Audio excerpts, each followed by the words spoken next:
I sat at the long, obsidian table in the grand chamber of the Galactic Council, watching the spectacle unfold around me. The chamber was packed with towering figures from 100 different worlds, each of them more pompous than the last. Aliens of all shapes and sizes filled the space, their various languages buzzing through the translation systems in the air. The atmosphere was thick with smug superiority, and I could feel the disdain for my presence radiating from every direction. I was used to it. We all were. Humans weren't exactly the shining stars of the galactic community. We'd been granted a seat at the table, sure, but only after centuries of begging, after proving we could at least manage basic interstellar travel without blowing ourselves up. Even then, we were little more than a footnote, a curiosity. The primitives from Sol who had somehow made it this far. They underestimated us. They always had. The Zoltarians, as usual, were in the middle of their usual monologue. Virun, their ambassador, stood in front of the council, his shimmering blue scales catching the light as he gestured grandly with all four arms. And so, as we continue to advance in hyperspace technology, it is clear that certain species, he glanced in my direction, simply lack the capacity for such progress. Perhaps it is time we reconsider the allocation of resources and technology to those who cannot properly utilize it. The crowd murmured in agreement, a wave of chuckles passing through the chamber. I kept my face neutral, but inside, the words stung like a blade. It was the same old song and dance. Every council meeting, humanity's contributions were mocked, our limitations magnified. The Garathans were the worst, with their grotesque tusks and deep, guttural laughs that seemed to vibrate through the very walls. We, the Garathans, support the Zoltarian motion, one of them rumbled from across the table, his voice like grinding rocks. Humans have always been slow, far too primitive for the needs of this council. The words hung in the air, and I could feel 100 eyes land on me. I could practically hear them thinking, what's the human doing here anyway? Shouldn't they be back on Earth, fumbling with their rockets? I leaned forward slightly, catching Virun's eye. His slit pupilled gaze met mine with a flicker of amusement, as if daring me to speak up. We both knew what was coming, but I was willing to let him have his moment. Just a little longer. Ambassador Ford, have you anything to say? Virun asked, his tone dripping with condescension. Or shall we proceed with the vote to limit human access to? I smiled. Oh, I have something to say, all right. Virun's smile faltered just a bit. He hadn't expected that. For decades, we played the role of the quiet, humble species, biding our time, never making waves. But today wasn't going to follow the usual script. I've been listening to these meetings for years now, I said, keeping my voice calm, level. And every time, it's the same. You Zoltarians, Garathans, and the rest. You're always so quick to point out how slow humanity is. How primitive we are. How we're just lucky to have been allowed here at all. I leaned back in my chair, hands resting casually on the table. But I think you've all forgotten something. You've forgotten who we are. A ripple of confusion spread through the room. Virun tilted his head, his scales shifting uneasily. What are you implying, human? I'm implying, I said slowly, that maybe it's time for you all to eat your words. A silence fell over the chamber, thick and tense. The Irslav delegation, who had always remained neutral, shifted uncomfortably in their seats. The Garathan ambassador let out a low grunt, more irritated than concerned. And what exactly do you mean by that? Virun asked, his voice tight. I glanced at my watch, then looked back at Virun, smiling. You'll see. As if on cue, the chamber's comm system crackled to life. It was a deliberate interruption, one I had planned with the fleet days in advance. Attention, Grand Chamber, a calm, synthetic voice announced over the speakers. Incoming unidentified vessels detected within proximity of the station. Every alien in the room went still, the hum of conversation dying immediately. Virun turned his head toward the large panoramic viewport at the far end of the chamber, eyes narrowing. What is this? One of the Garathans barked. We are not expecting any ships. I'm aware, I said. unable to suppress the grin spreading across my face. Because they're human ships. Virun's head snapped back toward me, disbelief flashing across his features. Impossible. Really? I stood up, slowly walking toward the viewport. Outside, the black expanse of space stretched endlessly, stars twinkling innocently in the distance. You said we weren't capable of much, that we were stuck in the past. But that's because you never saw what we were truly capable of. We just didn't feel the need to show you. Until now. At that moment, the stars outside began to shift. One by one, dark shadows appeared against the backdrop of space. Massive, sleek, and undeniably human. The entire council chamber gasped as the fleet decloaked right before their eyes. Ships equipped with technology the council had no idea we possessed. The crown jewel of the fleet, a colossal human dreadnought, came into view, its hull gleaming like a silent predator poised to strike. The room was frozen in stunned silence.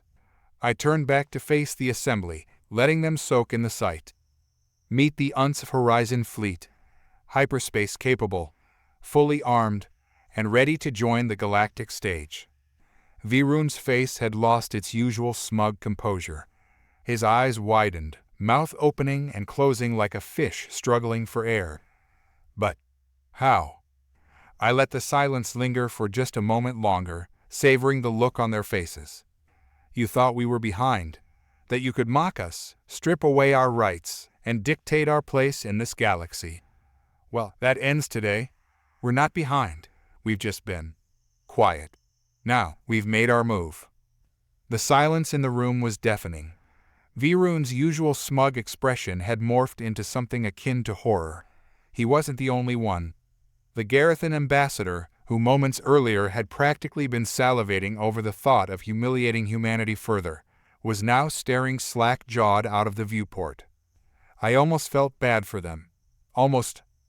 You can't be serious, Virun finally sputtered, breaking the silence. Humanity was nowhere near this level of technology. Your species has barely scratched the surface of. I cut him off with a raised hand, stepping closer to the center of the chamber. That's where you're wrong, Ambassador. Humanity isn't as far behind as you'd like to think. We've just been careful about what we've shared. It was more than that, of course. Decades of development in secret, funding massive black-budget projects, and an entire human race unified by the knowledge that, in the eyes of the galaxy, we were the weaklings. It had lit a fire under us. We didn't rush out to brag about every technological breakthrough. We didn't flaunt our accomplishments. Instead, we built quietly, preparing for the moment we'd make our entrance onto the galactic stage. And this was that moment. I could see the panic spreading across the room. The Council had always believed they had total control over the galaxy's power dynamics. Humanity had never even been a concern, a minor annoyance at best. Now, they were faced with the reality that we had built a fleet, one capable of hyperspace travel and armed to the teeth. More importantly, we had kept it hidden from them all this time. You think we didn't notice how you manipulated the trade agreements? How you voted against us time and time again, restricting our access to vital resources? I continued, my voice steady but firm. You underestimated us, and you made us stronger because of it. Every insult, every condescending remark, those only fueled our resolve. A low murmur spread through the assembly, some of the delegates exchanging nervous glances. They weren't laughing now. But hyperspace technology? One of the Yugoslav representatives finally spoke, his voice tinged with disbelief. You don't have the infrastructure. I held up a small device, no larger than a palm-sized data pad. It was a simple, sleek piece of tech, unassuming to most, but I watched as a few of the more scientifically inclined races narrowed their eyes at it. This, I said, holding it up for all to see, is our answer. The next leap in human ingenuity. A portable hyperspace generator. Efficient, compact, and capable of launching an entire fleet across vast distances in a fraction of the time it would take your ships. The chamber erupted into chaos. The Yugoslav delegates were furiously whispering among themselves, their long, spindly fingers tapping rapidly on their translation devices. The Zoltarians were visibly rattled, and the Garathans, well, they were furious. "This is a violation," the Garathan ambassador roared, slamming his fist onto the table. "You cannot disrupt the balance of power like this. It is forbidden." I raised an eyebrow at him, utterly unimpressed by the outburst. "Forbidden? The balance of power you're so fond of was built on keeping species like mine subjugated. You created the rules to suit yourselves, not the rest of the galaxy." Virun regained some of his composure, his voice steadying as he stepped forward. "Even if this technology is real, do you truly believe you can stand against the combined forces of this council? Humanity may have a fleet, but we are still the dominant powers in this galaxy." I smiled. "You still don't get it, do you? It's not about standing against you. It's about changing the game entirely." With a flick of my wrist, I activated the device in my hand. The holographic projection of Earth's fleet appeared above the council table, larger than they expected. Far larger. Ships armed with weapon systems they couldn't even comprehend. Formations designed to outmaneuver anything their fleets had to offer. And there, at the center of it all, the massive flagship, the Unsf Odyssey, with capabilities beyond anything the galaxy had ever seen. "This," I said, gesturing to the hologram, "is just the beginning. Humanity isn't looking to start a war. We don't need to. We just want what's ours. You'll respect us as equals from this day forward." The Yaroslav representative, clearly shaken, tried to find his voice. "And if we refuse to comply?" I gave him a cold stare. "Then the fleet outside won't be here for show. I'd advise against testing our patience." The Garathan ambassador rose to his full, imposing height, tusks bared in a snarl. "You dare threaten us, human? You think your paltry fleet can hold a candle to the might of the Garathan Empire?" I met his gaze without flinching. "I don't need to threaten you. I'm just letting you know the reality of the situation." Virun moved forward, raising a calming hand. "Let us not be hasty, Ambassador Ford. There is no need for conflict here. We can negotiate. I'm sure there is a way for humanity to integrate more fully into the galactic community, given these new developments." I leaned back, satisfied. They were scared, and rightly so. For once, the balance of power wasn't tipping in their favor. Humanity had caught up, and now we were rewriting the rules. "Integration, Ambassador Virun," I said slowly, "will be on our terms. We've been underestimated for far too long. That ends today." Virun opened his mouth to respond, but words seemed to fail him. I could see the gears turning in his mind, the realization dawning that this was a pivotal moment, not just for humanity, but for the entire Galactic Council. The other delegates shifted uncomfortably, their expressions a mixture of disbelief, fear, and grudging respect. "What you are proposing," Virun began hesitantly, "is unprecedented. You can't just demand equality. The Council has always operated under established hierarchies." "Hierarchies built on prejudice and fear," I shot back, my voice steady. "Humanity has proven itself capable, not just of survival but of innovation. We've done what you said we couldn't, developed technology that can change the landscape of interstellar relations." An uneasy silence settled in the chamber. I could feel the tension in the air. They were grappling with a new reality, one where humanity was no longer the weak link in the chain. Virun exchanged glances with his fellow Zoltarians, and I noticed the Garathans murmuring amongst themselves, their booming voices subdued for the first time in ages. "Perhaps there is a middle ground," the Yaroslav representative finally said, his long fingers gliding over his console. "A chance for collaboration instead of conflict. We could explore joint initiatives." "Joint initiatives?" I echoed, raising an eyebrow. "You mean we should continue to be your lackeys while you call the shots?" "No, thank you." A low rumble of laughter erupted from the Garathans, quickly silenced by Virun's glare. "You're being unreasonable, Ambassador Ford. We cannot simply abandon centuries of tradition. The Council will never approve such drastic changes." I stepped forward, my confidence surging. "Then let's give them a reason to change. Let's show them the strength of a united humanity." United, Virun scoffed, but I could sense he was beginning to waver. You think your species can unify under one banner? That's a laugh. I smirked, knowing full well the depth of our collective spirit. Oh, we can. We've done it before. You just haven't been paying attention. We're not just the inhabitants of Earth anymore. We're a galactic power on the rise. We've forged alliances with other races who see our potential, who are tired of your oppressive governance. The Zoltarians bristled at the mention of alliances, a sign that my words were hitting home. They thrived on division, keeping species in line through fear and manipulation.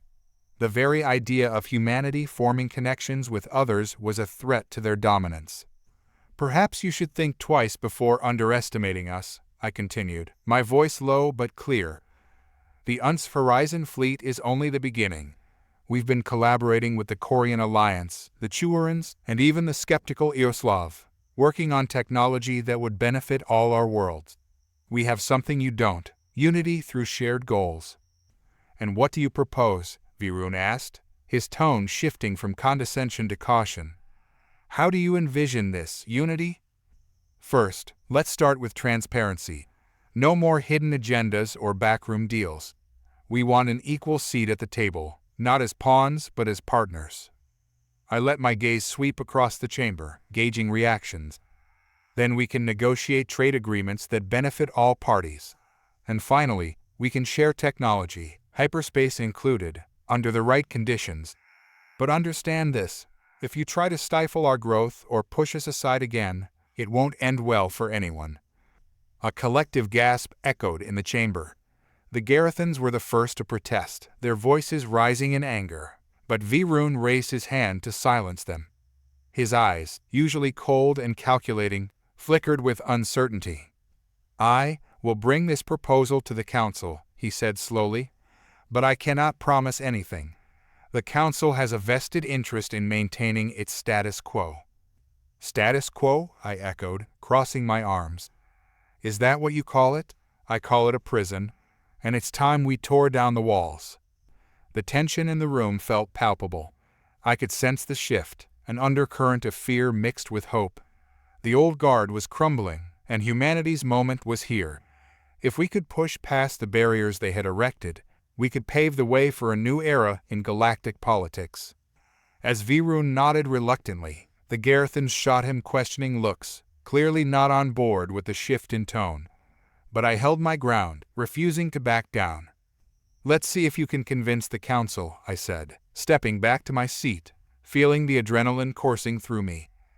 But know this, the UNSF is ready to act. If you refuse to listen, we will defend our interests, and you won't like the consequences. I looked back out at the fleet, now fully visible against the backdrop of stars. A quiet pride surged within me. We were no longer the underdogs. We were a force to be reckoned with, and the galaxy was about to realize it. Virun finally turned to address the assembly, his tone much more serious. The council will reconvene to discuss this matter further. This isn't over, human. Good, I replied, a hint of a smile playing on my lips. I wouldn't want it any other way. As I made my way out of the chamber, the weight of the moment pressed down on me. I had taken a step into the unknown, but I could feel the winds of change swirling around us. Humanity was stepping into its rightful place in the galaxy, and there would be no turning back. The conversation swirled around me as I exited the chamber, a cacophony of emotions, fear, outrage, uncertainty, radiating from the delegates I left behind. They were grappling with a reality that humanity was no longer the meek species they could dismiss at will. As I walked down the sleek corridors of the council's headquarters, I could feel my heart racing with the enormity of what we had set in motion. Outside the sprawling complex, the vastness of space greeted me. The UNS fleet hovered just beyond the atmospheric boundary, massive warships bristling with weapons and technology that rivaled anything the Council had ever seen. The Odyssey was the centerpiece, its hull glinting under the distant starlight. It was a sight to behold, and I couldn't help but feel a swell of pride. "Ambassador Ford," a voice called, breaking through my thoughts. I turned to find Kiera, my second in command, striding toward me with purpose. Her dark hair whipped around her face in the light breeze. "I heard what happened in there. You really shook things up." "Yeah, I guess you could say that," I replied, crossing my arms. "But this is just the beginning. We need to be ready for whatever they throw at us next." She nodded, her expression turning serious. "I agree. There are too many factions with too much to lose. You saw the way the Garethans reacted. They're not going to take this lying down." "Exactly. We have to keep our guard up. We're entering a whole new game, and we need to play it smart." I paused, taking a deep breath as I felt the weight of our situation settle over me. We've come this far, and I won't let them push us back. Kiara's gaze drifted toward the fleet. "Are we sure we can trust the other alliances? I know we've made some promises, but the Corians and Chiorans might not be as invested as we are. They're invested in their survival. Kiara, the Council has kept them down just like us. They know that a united front is the only way to ensure any kind of future. We just need to show them that we're serious." The stars twinkled above us, and for a moment, the vastness of space felt both exhilarating and terrifying. Humanity had hidden in the shadows for too long. Now we were stepping into the light, but that light attracted predators. I knew we had to be strategic about our next moves. "Let's gather everyone for a briefing," I suggested. "I want to solidify our alliances and discuss our next steps. We need to act quickly while we still have the momentum." Kiara nodded, her eyes sparkling with determination. "I'll round up the senior staff and get the meeting set up. We need to be proactive, not reactive." "Good," I said, feeling a sense of relief wash over me. "Let's also reach out to the Corian representatives. If we can get them on board, we'll have a stronger bargaining position." As Kiara walked away to gather the team, I glanced back at the stars. The enormity of our situation loomed over me. We were now a significant player on the galactic chessboard, and the stakes were higher than ever. But with great power came great responsibility, and I had no intention of letting humanity falter. The briefing room was soon buzzing with the voices of our senior staff, each one a vital cog in the machinery of our fledgling alliance. I took my place at the head of the table, looking at the familiar faces, engineers, strategists, diplomats, all united under the banner of humanity. "Thank you for coming on such short notice," I began, my voice steady. "We've made a significant breakthrough in our standing with the Council. The unveiling of our fleet has shaken them to their core, but we need to capitalize on this moment." Kiara stood beside me, pulling up holographic displays that showcased our fleet alongside key data on our potential allies. "We've already started reaching out to the Corian and Chioran representatives. Their responses have been cautiously optimistic, but we need to ensure they know we're serious about this alliance." I nodded, glancing around the table. "What are our strategies for solidifying these alliances? We can't afford to have anyone questioning our resolve." One of the senior strategists, a man named Smith, leaned forward. "We need to offer something substantial. Joint training exercises, technology sharing, something that demonstrates we're in this together." "Agreed," I replied. "We need to show them that humanity is not just a fledgling race, but a formidable force capable of mutual growth. If we can convince them to actively participate in our fleet maneuvers, it will bolster their trust in us." A hand shot up from the back. It was Dr. Chen, our chief scientist. "What about the technology exchange? We can share our advancements in hyperspace technology, but we also need to secure access to their unique capabilities. The Corians have a stellar reputation for their stealth technology, and the Chiorans excel in defensive measures." "Let's reach out to them with a proposal," I said, a plan forming in my mind.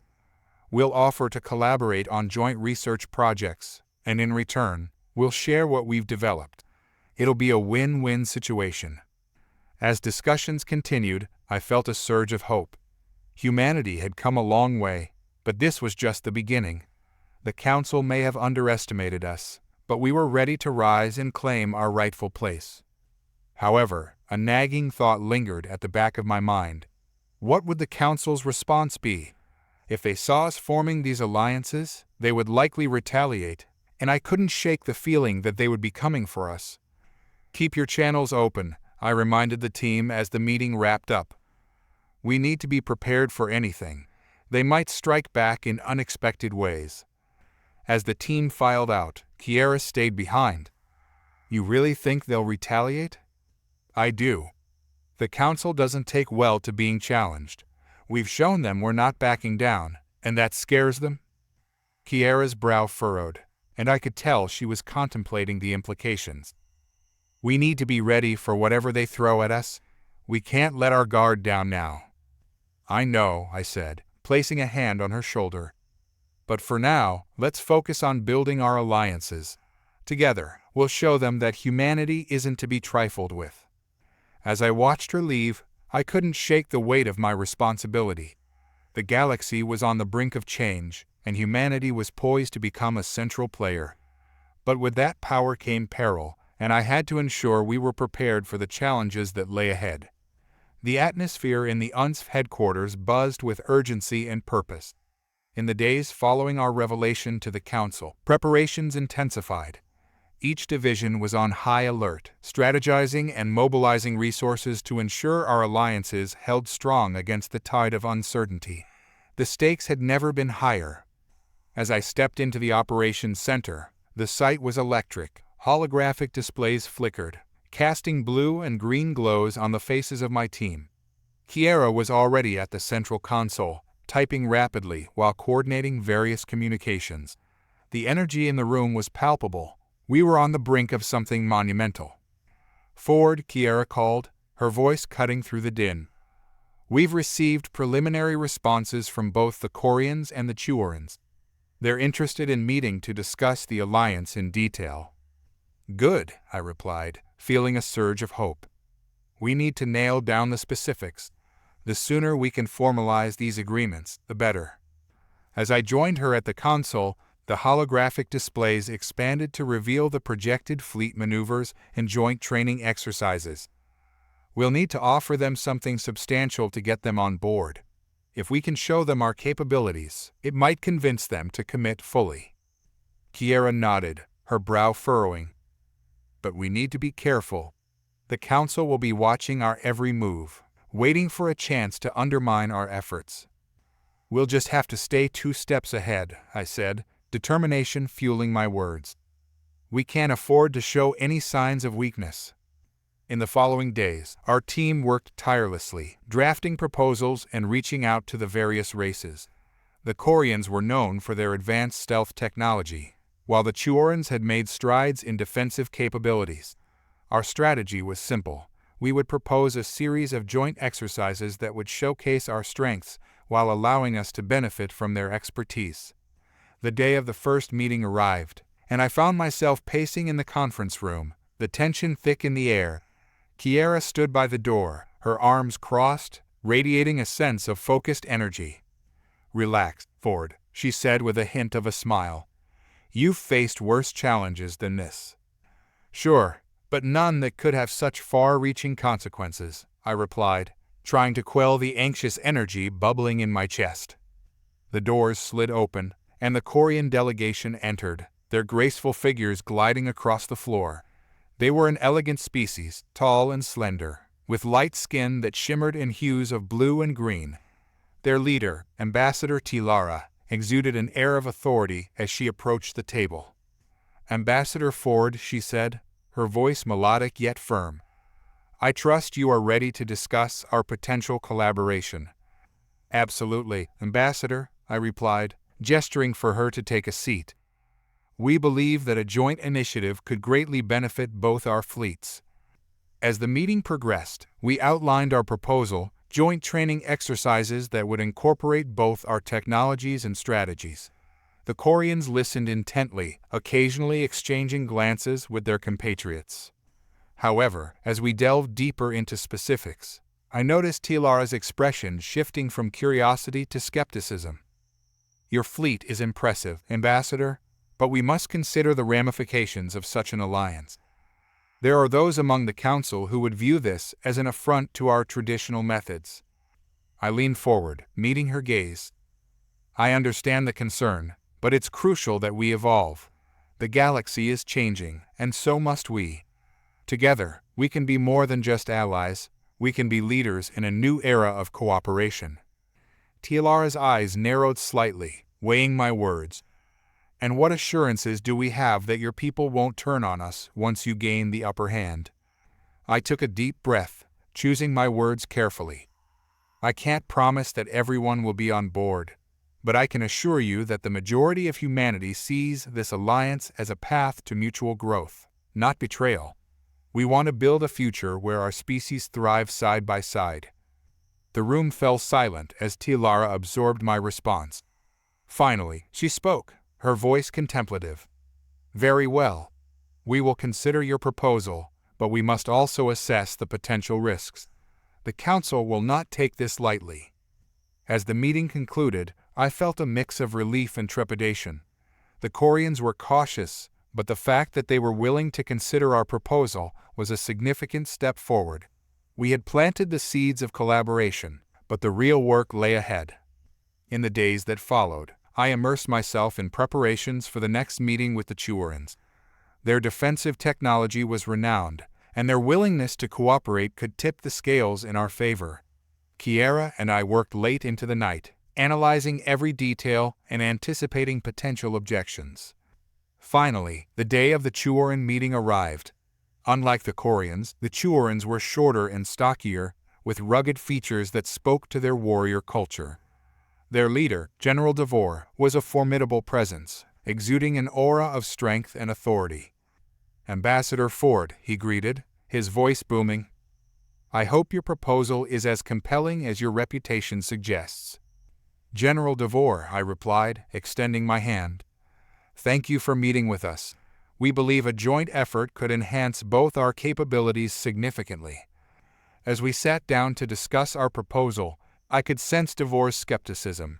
He had a reputation for being pragmatic and unwilling to compromise. "Your fleet is commendable, but I must ask, what guarantees do we have that our technology won't be misused?" he said, leaning forward, eyes piercing. I paused, weighing my response. "I understand your concerns. We propose that our joint exercises be conducted under strict oversight from both our teams. Transparency will be key to building trust." Devore rubbed his chin thoughtfully, his gaze unwavering. "You're asking us to put our faith in your people. Trust is not given lightly, especially in this council." "Agreed," I said, determination infusing my words. "But consider the alternative. Without collaboration, we remain isolated, vulnerable to the whims of the council. Together, we can forge a path that strengthens all of us." The discussion continued, and while Devore remained cautious, I felt a shift in the atmosphere. He was beginning to see the potential for mutual benefit. By the end of our meeting, he had agreed to consider a limited joint exercise, a small but promising step toward collaboration. As I exited the meeting, Kiera joined me in the corridor, a triumphant smile on her face. "That went better than expected. Devore may be tough, but he's not unreasonable. If we can prove our commitment, we might secure a stronger alliance." I nodded, the weight of our efforts pressing on my shoulders. "We have to keep pushing forward. We've made progress, but the Council won't sit idle. They'll be watching, waiting for a chance to undermine us." Back at the operations center, we gathered our senior staff to discuss the outcomes of the meetings. Kiera displayed the results on the central console, showcasing the Corian and Chiuran responses side by side. "We've made headway," she said, pointing to the projected outcomes. "If we can secure the Chiurans' cooperation, we'll have a solid foundation for our fleet exercises." "And the Corians?" I asked, scanning the data. "Have they shown any inclination to formalize their partnership?" Kiera frowned slightly. "They're still weighing their options.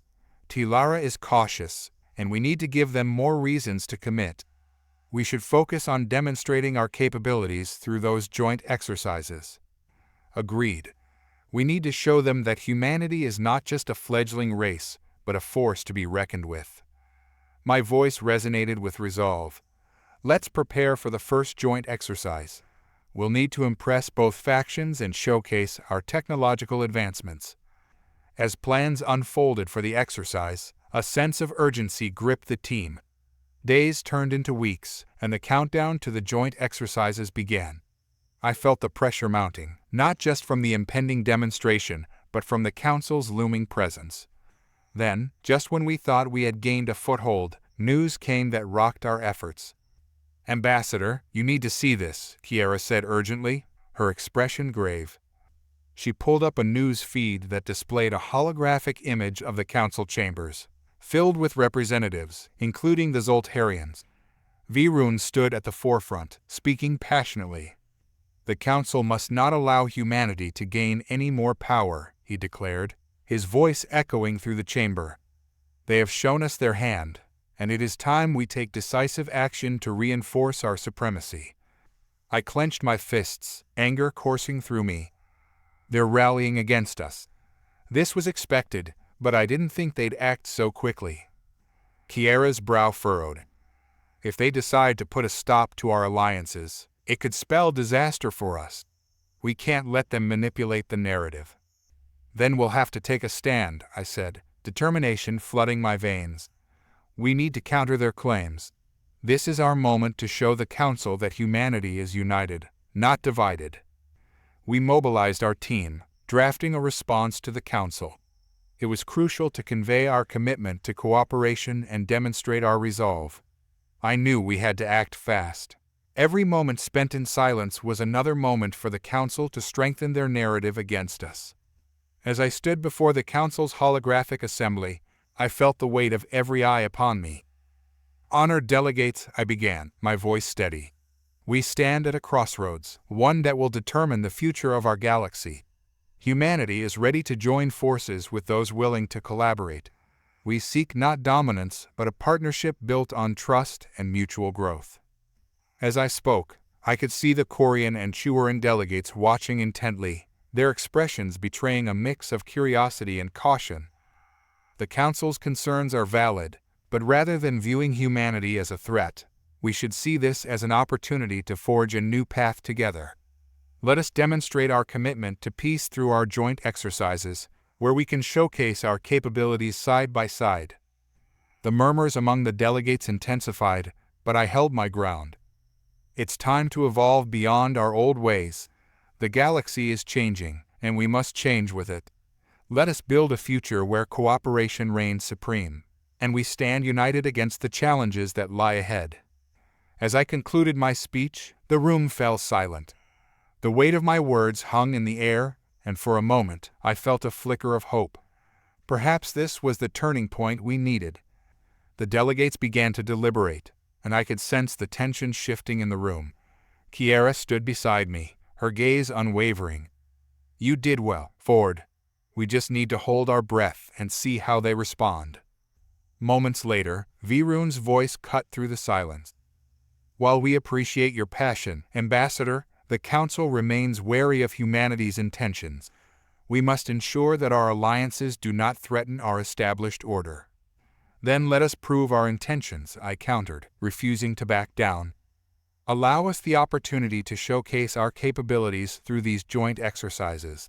You will see that we are not here to challenge your authority, but to enhance our collective strength."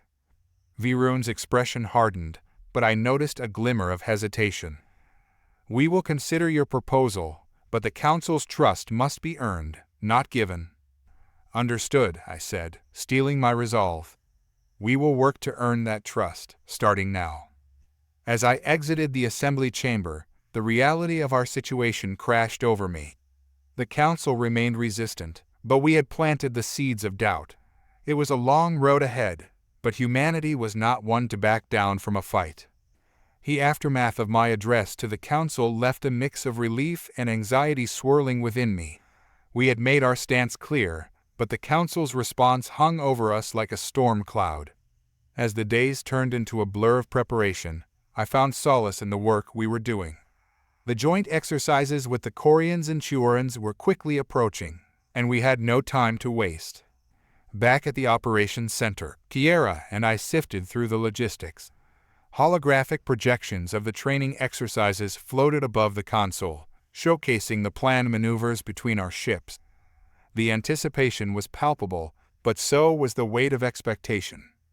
"Ford, I've been thinking," Kiera began, her voice cutting through the focused chatter of the team. "What if we introduced some unexpected variables during the exercises? Something that keeps them on their toes." I raised an eyebrow, intrigued. "Like what? We can't sabotage our own demonstration."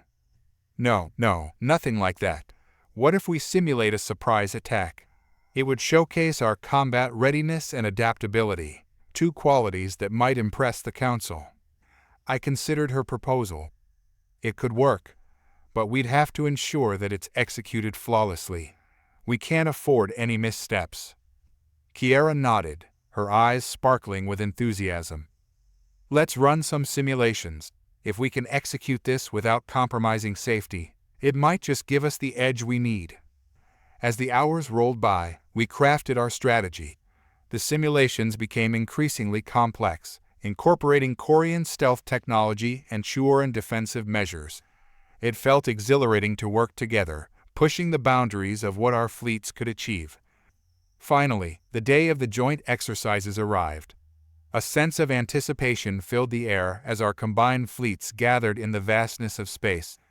The Korean ships glimmered with their unique energy signatures, while the Chuoran vessels bristled with weaponry. I stood on the bridge of the Uns Valor, taking in the sight of our allies. "Captain, we're ready to initiate the exercises," Kiera reported, her eyes glued to the displays.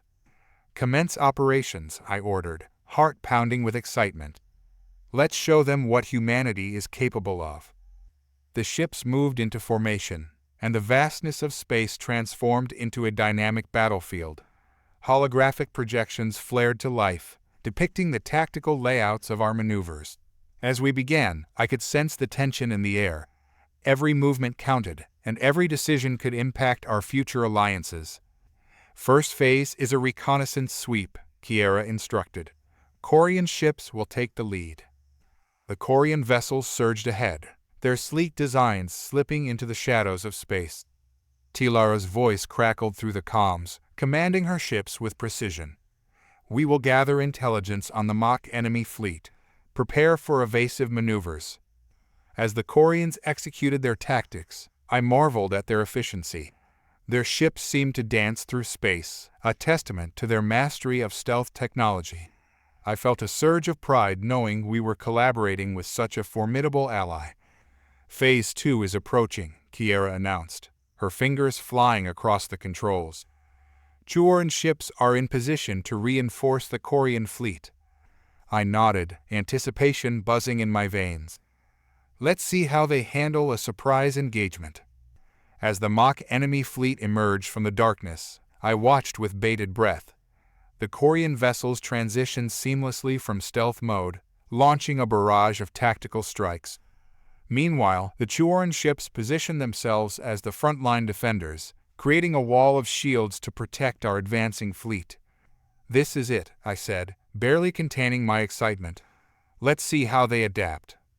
Suddenly, the simulated enemy fleet responded with unexpected ferocity. The holographic displays light as they retaliated, overwhelming the Korean ships with a coordinated counterattack. My heart raced as I processed the data. "Activate our surprise attack," I commanded, adrenaline surging through me. "Let's turn the tide." With a swift motion, I gave the order to deploy our fighters, and the Unsi Valor roared to life, launching a wave of interceptors into the fray. The holographic projections erupted with explosions, the simulated battlefield morphing into chaos. Kiera maneuvered the ship expertly, weaving through the tumult. "Ford, we need to adapt our strategy," Kiera shouted over the commotion. "The simulated enemy is regrouping." "Right. Split our forces. Send half to flank them while the others hold the line," I replied, instinctively taking command. Our forces moved with synchronized precision, a testament to the training we had undergone. I felt the weight of leadership pressing down on me, but there was a fire in my veins. This was our moment to shine. As the battle unfolded, I could see Tilara and Devor coordinating their fleets, each contributing their unique strengths. The Korean stealth technology allowed them to slip behind enemy lines, while the Chuorans provided heavy firepower to break through the defenses. Ambassador Ford, we're gaining the upper hand. Tilara's voice crackled through the comms, her excitement palpable. Keep pushing. We can't let them regain their footing, I urged, my eyes fixed on the displays. The battle reached its climax, with ships dodging, firing, and executing maneuvers that felt choreographed. I couldn't help but marvel at how our collective strengths melded into a formidable force. It was a testament to what we could achieve when we stood together. Finally, with a final coordinated strike, we overwhelmed the simulated enemy fleet. The holographic projections faded, and a triumphant cheer erupted on the bridge. "We did it!" Kiara exclaimed, her face lighting up with excitement. I couldn't help but grin, the weight of the previous days lifting momentarily. That was incredible. The Council has to see this. As we debriefed the exercises, I watched the Korean and Chuoran representatives engage with our team, their initial skepticism giving way to admiration. They were impressed, and that feeling of unity was infectious. "Ford, we should follow up with a report for the Council," Kiara suggested, her voice brimming with enthusiasm. "They need to hear about our success." "Absolutely. Let's prepare a comprehensive summary," I replied, feeling a renewed sense of purpose. We'll need to emphasize the collaborative effort and how it showcases our potential as allies. In the following days, we crafted the report meticulously. The holographic display showcased footage from the exercises, highlighting our unified tactics and the seamless integration of our technologies. As we prepared to present it to the Council, I felt the weight of expectation on my shoulders once more. The Council chamber was packed as I entered. Representatives from various races gathered in anticipation.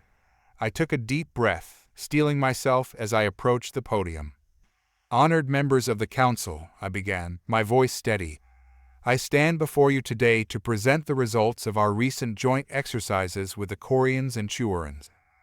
This demonstration not only showcases our capabilities, but also highlights the potential for a unified future."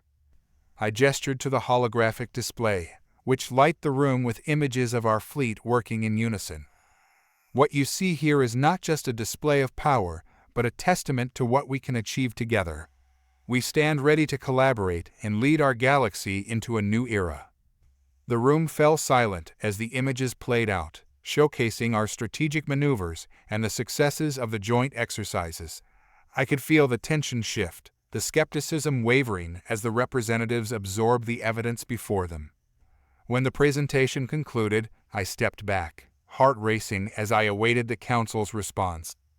Virun was the first to speak, his expression unreadable. "Your demonstration was impressive, Ambassador," he said, his tone surprisingly neutral. "But words alone will not sway the Council. We require guarantees, assurances that your people will remain committed to this alliance." I met his gaze, unwavering. "I can assure you that humanity is committed to collaboration. We seek not dominance, but a partnership based on mutual respect and trust. Our success in the joint exercises is just the beginning." "Ambassador Ford, we must also consider the opinions of our allies," Tilara interjected, her voice melodic yet firm. "While your demonstration was compelling, the Koreans have concerns regarding humanity's intentions." "Concerns I understand, but allow us to prove our commitment through continued collaboration," I replied.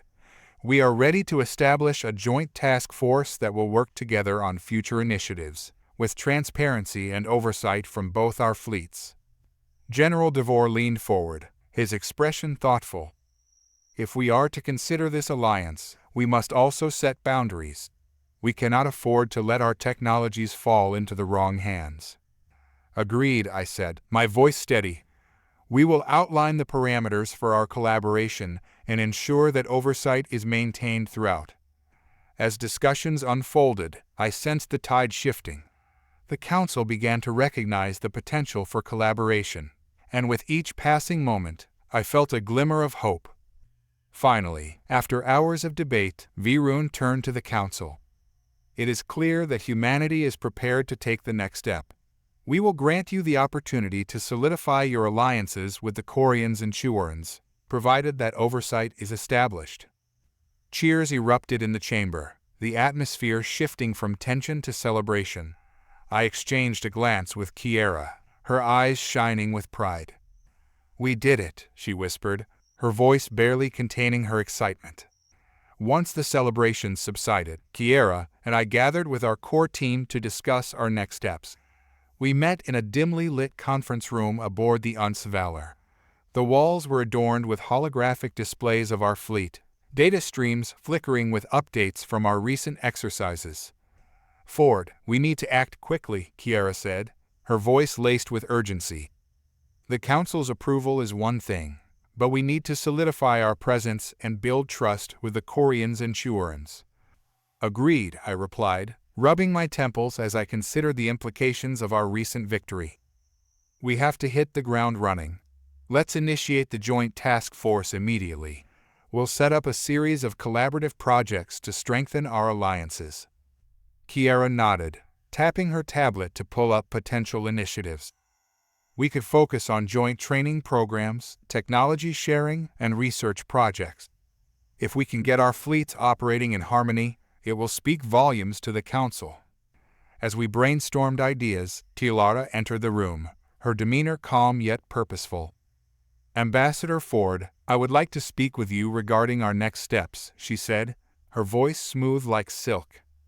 "Of course, Tilara," I said, gesturing for her to sit.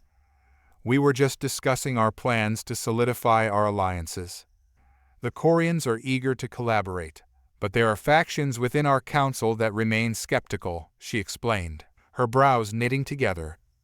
"To gain their support, we must demonstrate our capabilities beyond mere exercises. A joint mission could showcase our strengths."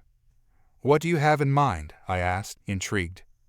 Tilara leaned forward, her voice lowering to a conspiratorial tone.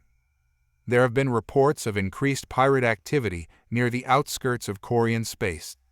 If we could organize a task force to address this threat, it would serve as a powerful statement of our alliance and humanity's resolve." The idea resonated with me, and I could see Kiera's eyes light up. "This could be our chance to prove ourselves," she said. "By neutralizing the pirate threat, we not only protect the Corian borders, but also show that we can work together effectively." "Let's do it," I said, a surge of determination igniting within me. "We'll coordinate with the Corian fleet and begin planning the operation. We'll need all hands on deck." As Tilara and Kiera exchanged details about the operation, I felt a sense of clarity washing over me. This mission could be our opportunity to showcase humanity's potential and commitment to our newfound allies. In the following days, we worked tirelessly to plan the operation. Holographic maps filled the conference room as we outlined the pirate territories and identified key targets. Our strategy involved a three-pronged approach, utilizing the stealth capabilities of the Corian ships alongside the firepower of the Chiuran fleet. As we finalized our plans, I felt a mix of excitement and anxiety. This mission was crucial not only for our reputation, but also for the security of our allies. I would be leading the Uns Valor alongside Tilara's Corian ships and Devor's Chiuran forces. We were entering uncharted territory, and the stakes were high. On the day of the operation, I stood on the bridge of the Valor, the control panel aglow with data streams. The crew moved with precision, each person focused on their task as we prepared to engage the pirate threat. "Captain, we're ready for departure," Kiera announced, her voice steady. "Launch our ships," I ordered, adrenaline coursing through me. "Let's show them what we can do." As we exited the docking bay, the sight of our combined fleet was breathtaking. Corian ships flanked us, their sleek forms blending seamlessly with the majestic Chiuran vessels. It was a display of unity that would not only send a message to the pirates, but also to the Council watching from afar. The vastness of space stretched out before us as we navigated toward the pirate territory. Tensions ran high, but I could sense the determination in my crew. We were prepared to face whatever challenges lay ahead. "Intel suggests that the pirates have established a base on the planet Xanthar," Tilara reported from her station. "They've been raiding trade routes, and we need to neutralize them swiftly." Understood, I replied, my focus sharpening. We'll approach stealthily. Korean ships will take point, using their cloaking technology to gather intelligence before we engage. As we moved closer to Xanthar, the atmosphere shifted. The pirate base came into view, a makeshift settlement surrounded by hastily constructed defenses. My heart raced as I assessed the situation. Commence reconnaissance, I ordered, my voice steady. Korean ships, gather data on their defenses. We'll need to formulate our attack strategy based on their response. The Korean vessels slipped into the shadows, and I watched the displays as they relayed information back to us. My anticipation mounted as we awaited their findings. It appears they have limited defenses, but a substantial number of small craft ready for deployment, Tilara reported. We can exploit their lack of heavy artillery. Let's move in, I commanded, a surge of adrenaline propelling me forward. Prepare for engagement. As our forces advanced, I felt a mix of exhilaration and fear. This was the moment we had trained for, the culmination of our efforts to build alliances and establish humanity's reputation in the galaxy. Launching fighters, Kiera announced, and I felt the valor shudder as our ships deployed into the fray.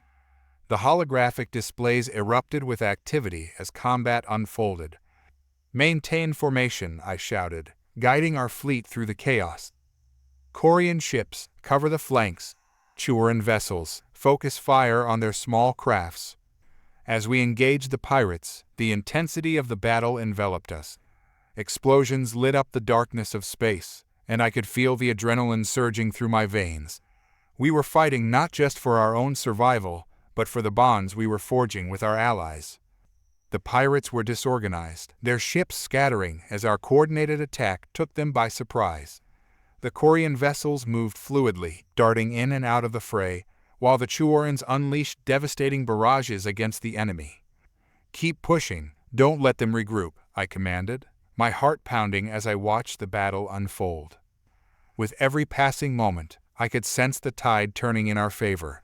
The pirates began to falter, their formations breaking as we pressed the advantage. I felt a rush of pride knowing we were proving our worth to the Council and our allies. Finally, with one last coordinated assault, we overwhelmed the remaining pirate forces. The holographic displays showed their ships disintegrating, and cheers erupted on the bridge. "We did it," Kiara exclaimed, her voice filled with exhilaration. "Outstanding work, team," I said, a sense of triumph washing over me. "We've sent a clear message: humanity is a force to be reckoned with." As we regrouped and assessed the situation, I couldn't help but reflect on how far we had come. This operation had solidified our alliance, demonstrating not only our capabilities, but also our commitment to collaboration. But as the cheers died down, a new sense of urgency took hold. The pirates were just a symptom of a larger problem. There were still those in the Council who viewed us with suspicion, and we needed to ensure that our actions spoke louder than words. As we prepared to return to the Council, I felt a newfound determination. Our mission had succeeded, but the real work was just beginning. We had to continue building trust and reinforcing our alliances, proving that humanity was not just a player, but a leader in this galaxy. The Valor glided back into orbit around the Korean homeworld, the celebratory atmosphere still pulsing through my veins. I couldn't help but feel a mixture of pride and anxiety as we prepared to debrief with the Korean Council. Our recent victory had fortified our standing, but the next steps were crucial. This was not just a chance to showcase our military prowess. It was a pivotal moment to solidify our alliances. "Captain Ford," Tilara said, her voice a smooth melody against the backdrop of the bridge's hum. "The Korean Council is awaiting your arrival. They are eager to discuss the aftermath of our operation." "Understood," I replied, adjusting my uniform and mentally preparing myself for the meeting. "Let's head to the Council chamber." As we made our way to the Council chamber, I could feel the weight of our recent success pressing down on me. The ornate hallways of the Korean capital were lined with holographic displays, showcasing the recent victory over the pirates. The images of our fleet, unified and triumphant, reminded me of the strength we could wield together. Entering the council chamber, I was met with the somber faces of the Korean leaders. They sat in a semicircle, their gazes fixed upon me, their expressions unreadable. "Captain Ford, your actions have been noted," the lead counselor, a tall Korean with deep blue skin and sharp features, began. "The elimination of the pirate threat has alleviated immediate concerns. However, we must address the underlying tensions that your arrival has stirred among the factions." "I understand," I replied, taking a breath to steady myself. "We're committed to fostering cooperation and transparency. Our goal is to work together, not to create divisions." "Actions speak louder than words," the counselor said, his tone measured but firm. "We require proof of your commitment. Beyond mere military exercises, we need to see humanity's capabilities in a more collaborative manner." Tirar leaned slightly toward me, her expression urging me to respond wisely. "What do you propose?" I asked, focusing on the counselor. "We would like to invite your fleet to participate in a joint demonstration of capabilities," he suggested. "It would serve as a public declaration of our alliance and allow us to assess your technology." "Absolutely," I replied, my heart racing with the implications of such an event. "We're eager to showcase our advancements and demonstrate the full potential of our fleet." "Very well," the counselor said, nodding. "We will set a date for this demonstration. It is critical that your fleet performs with excellence. Failure could result in increased skepticism and potential hostility from factions within our society." As the meeting concluded, I could feel the tension in the air. The Korean Council was wary, and rightfully so. Our recent actions had shaken the status quo, and now we needed to prove that our intentions were genuine. "Captain," Kiera said, joining me as we exited the chamber. "That went well, considering the stakes. We have a chance to turn this into a positive demonstration of our partnership." "True," I replied, my mind racing with possibilities. "But we have to be flawless. This demonstration will be scrutinized from every angle. It's not just about showing our military might, it's about building trust." In the days leading up to the demonstration, our teams worked tirelessly. Every detail was examined, every protocol refined. We coordinated with the Korean and Churan fleets, ensuring that our forces moved in perfect synchronization. It was a challenge, but I could see the determination in our crews.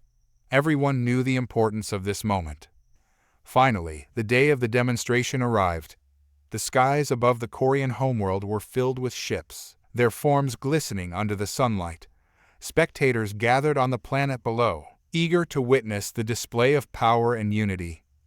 "Captain, we're ready for takeoff," Kiera announced, her voice filled with excitement and apprehension.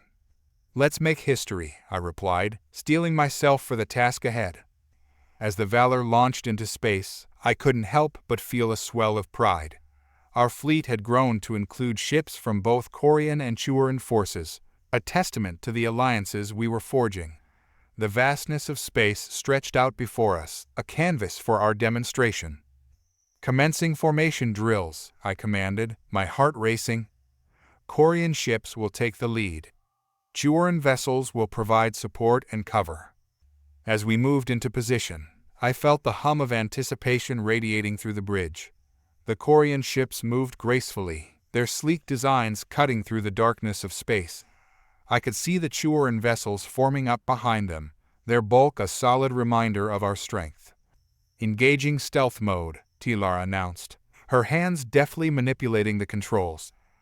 "We'll showcase the capabilities of our fleets before transitioning to offensive maneuvers." "Understood," I replied, my focus sharpening as we entered the designated demonstration area. The holographic displays flickered with real-time data as we executed our maneuvers. The Korean ships glided effortlessly, their cloaking technology rendering them nearly invisible. I could see the awe in the faces of the spectators as they watched the coordinated movements. "Now for the next phase," I said, my voice steady. "Let's show them our offensive capabilities. Kiran ships, prepare for simulated combat exercises. Churan vessels, be ready to engage." As we moved into formation for the simulated battle, the atmosphere shifted. There was an electric tension in the air as we prepared to unleash the full might of our fleets. I felt a mixture of excitement and anxiety as we transitioned to combat mode. "Engage at will," I commanded, my voice echoing through the bridge. The ship shuddered as we activated our weapon systems. Bolts of energy surged through the darkness, light the void as our fleets engaged in a breathtaking display of power. The coordinated strikes from our combined forces showcased the potential of our partnership. As the exercise unfolded, I couldn't help but feel a swell of pride for my crew. They operated with precision and skill, executing maneuvers that demonstrated the strength of our alliance. The Korean ships darted in and out of formations, their agility complementing the brute strength of the Churan vessels. "Impressive performance, Captain," Tilara said, her eyes gleaming with excitement. "The Council will be pleased." "We're just getting started," I replied, adrenaline surging through me. "Let's show them what we can really do." As we moved into the final phase of the demonstration, I called for the grand finale. "Prepare for a combined attack," I instructed. "All ships, form up for the display." The Valor led the charge as we coordinated our fleets into a striking formation. I could feel the anticipation mounting as we prepared to unleash our most powerful weapon, the hyperspace jump. "Are we ready?" I asked, glancing at Kiera. "Ready on your command, Captain," she replied, her eyes shining with determination. "Jump on my mark. 3, 2, 1, jump." In an instant, the Valor and the rest of our fleet leaped into hyperspace, the stars around us streaking into lines of light. The rush of acceleration enveloped us, and I could feel the thrill coursing through me. As we emerged from hyperspace, I marveled at the sight before us. The Korean and Churan ships materialized alongside us, and for a brief moment, we hung suspended in the vastness of space, a united front, a symbol of our newfound alliance. The council on the planet below erupted in applause as they witnessed the spectacle. It was a sight to behold, and I could see the appreciation in their expressions. We had done it. We had proven ourselves. But just as I felt the weight of relief begin to settle, a warning alarm blared through the bridge. "Captain, we have incoming ships," Kiera shouted, her voice cutting through the moment of triumph. "Status report," I barked, adrenaline flooding my veins once more. "Unknown vessels, approaching rapidly from the outer perimeter," Tilara replied, her fingers flying over the controls. "They don't match any known signatures." I felt my heart drop. "Are they hostile?" "Analysis is ongoing, but their trajectory suggests aggression," Kiera said, her eyes narrowing as she monitored the displays. "Prepare for engagement," I ordered, my mind racing. "All ships, ready weapons. We're not letting anyone interrupt this demonstration." As the unknown vessels drew closer, I could see their jagged silhouettes against the stars. They were fast and aggressive, a stark contrast to the grace of our combined fleet. "Identify their weapon systems," I commanded, my focus sharpening. "Their technology seems advanced, Captain," Tilara said, her voice steady. "We need to determine their intentions before we engage." The tension in the air was palpable as we awaited further data. The unknown ships moved with precision, their formations shifting as they prepared to attack. "Stealth mode activated," Kiera said, and I felt the ship hum with energy as we attempted to slip into the shadows. But it was too late. The enemy vessels locked onto our position, and without warning, they unleashed a barrage of energy blasts. "Evasive maneuvers," I shouted, my heart pounding as I gripped the armrests of my chair. "All ships, return fire." The Valor shuddered as we maneuvered to evade the incoming fire. The view outside the viewport exploded with bursts of energy as our ships returned fire. The battle erupted around us, a chaotic dance of light and shadow.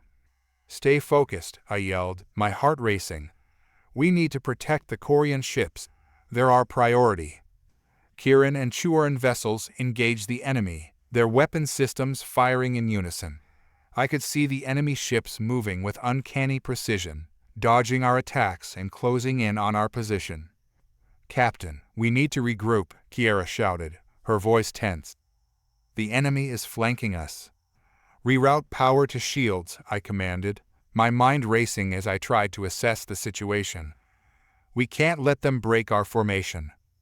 The battle raged on, chaos enveloping us as we fought to defend our allies. The enemy vessels were relentless, their strikes precise and devastating. I felt the adrenaline coursing through my veins as I led our fleet through the chaos. Reinforcements are on the way, Tilar announced, her voice steady even amid the turmoil. We just need to hold our position until they arrive. Everyone, hold strong, I shouted, my voice echoing through the bridge. We've faced challenges before. We can overcome this. As the battle intensified, I could see the determination in my crew's faces. They were fighting not just for survival, but for our alliances and our future in this galaxy. Captain, we've taken heavy damage, Kiara called out, her expression grim. Shields are holding, but we can't sustain this for long. Focus fire on the lead enemy ship, I ordered, my voice firm. We need to disrupt their command structure. As our combined forces redirected their fire, I could feel the tide shifting. The enemy ships faltered, their formations breaking as we pressed the advantage. It was a moment of hope amid the chaos. Reinforcements have arrived, Tilara announced, her eyes lighting up. The Korean fleet is joining the fray. With renewed vigor, we launched a counterattack, our combined forces moving in unison. The enemy ships struggled to regroup as we pressed the advantage, focusing our fire on their lead vessel. Captain, the lead enemy ship is losing power, Kiara shouted, her voice filled with excitement. Keep the pressure on, I commanded, my heart racing as we moved in for the kill. This is our chance. As our fleets closed in, the enemy ship erupted in a brilliant explosion, sending debris scattering through space. Cheers erupted through the bridge, but I knew we couldn't let our guard down yet. Focus on the remaining ships, I shouted, my voice steady. We can't let them regroup. With our combined forces, we pressed forward, engaging the remaining enemy vessels. It was a fierce battle, but the tide had turned in our favor. I felt a surge of pride as our fleets worked together seamlessly, demonstrating the strength of our alliances. Victory is within our grasp, Tilara said, her eyes shining with determination. Let's finish this. As we launched our final assault, I could feel the exhilaration building within me. We had fought hard for this moment, and now it was within reach. With one final push, we overwhelmed the remaining enemy forces, their ships crumbling under the weight of our attack. The last vessel disintegrated in a burst of light, leaving us standing victorious. Captain, we did it, Kiara exclaimed, her voice filled with triumph. We've secured the area.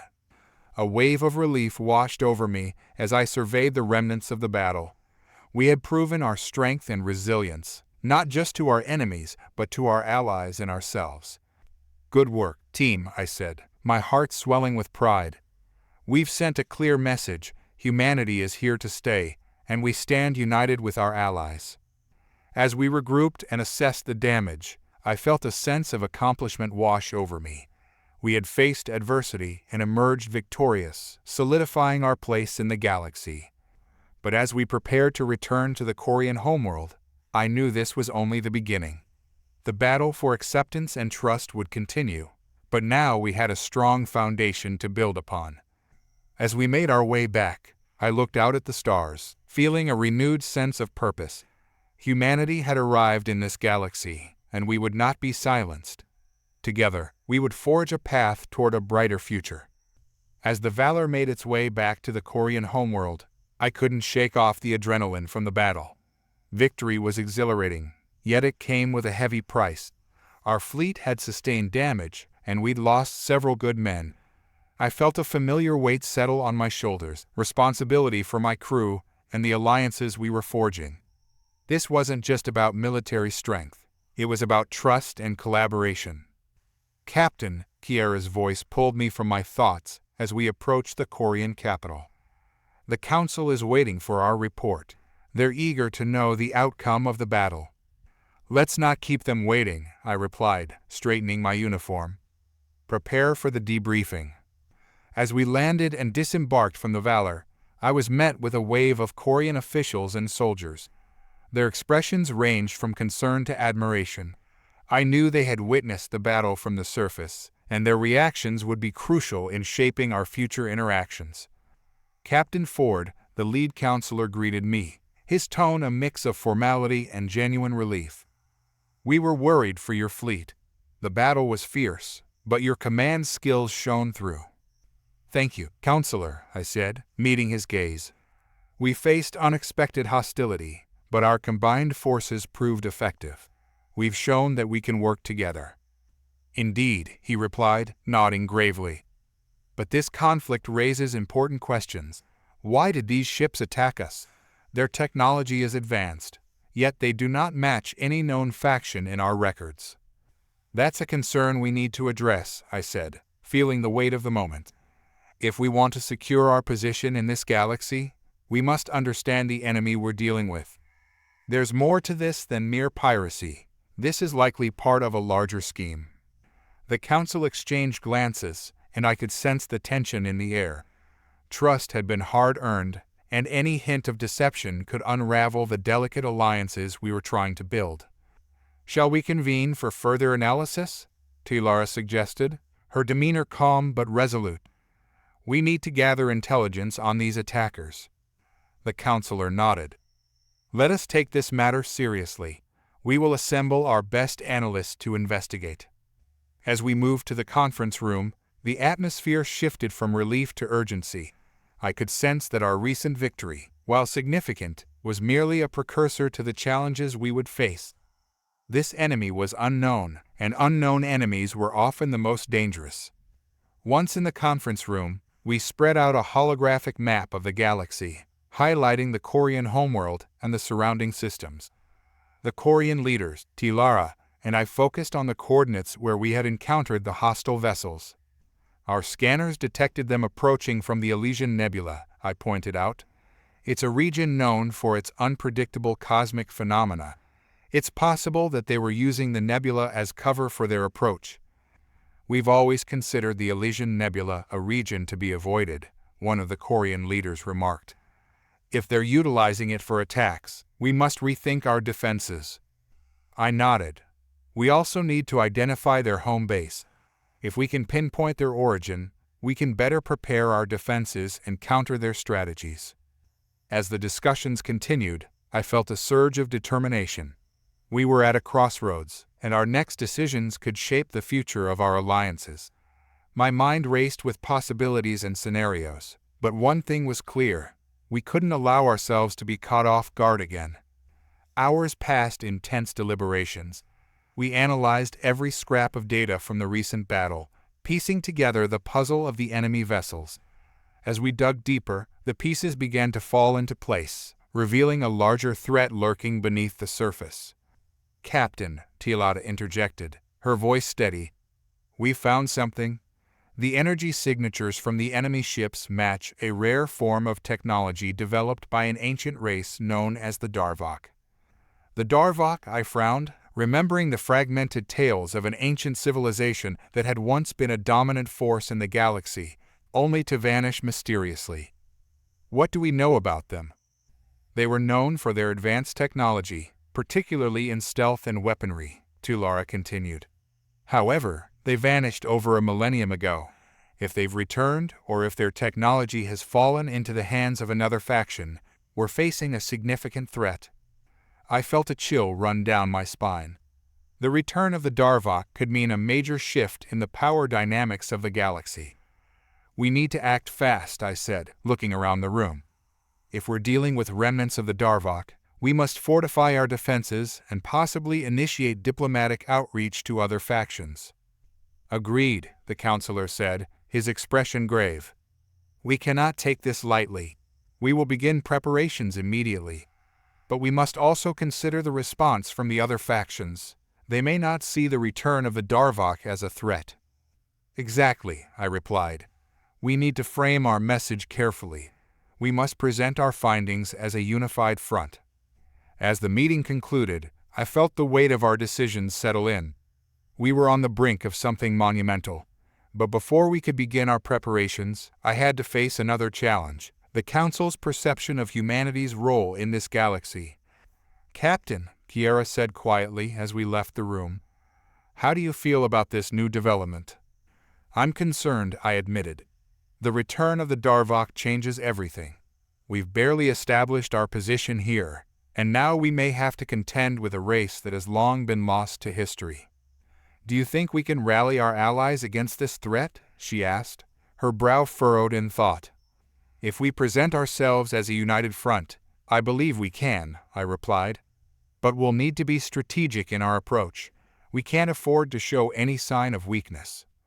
The next few days were a whirlwind of activity. We worked with the Korean Council to draft messages for our allies, emphasizing the need for cooperation and readiness in the face of this emerging threat. I reached out to the Chuorans and other nearby factions, seeking to establish communication lines and coordinate our efforts.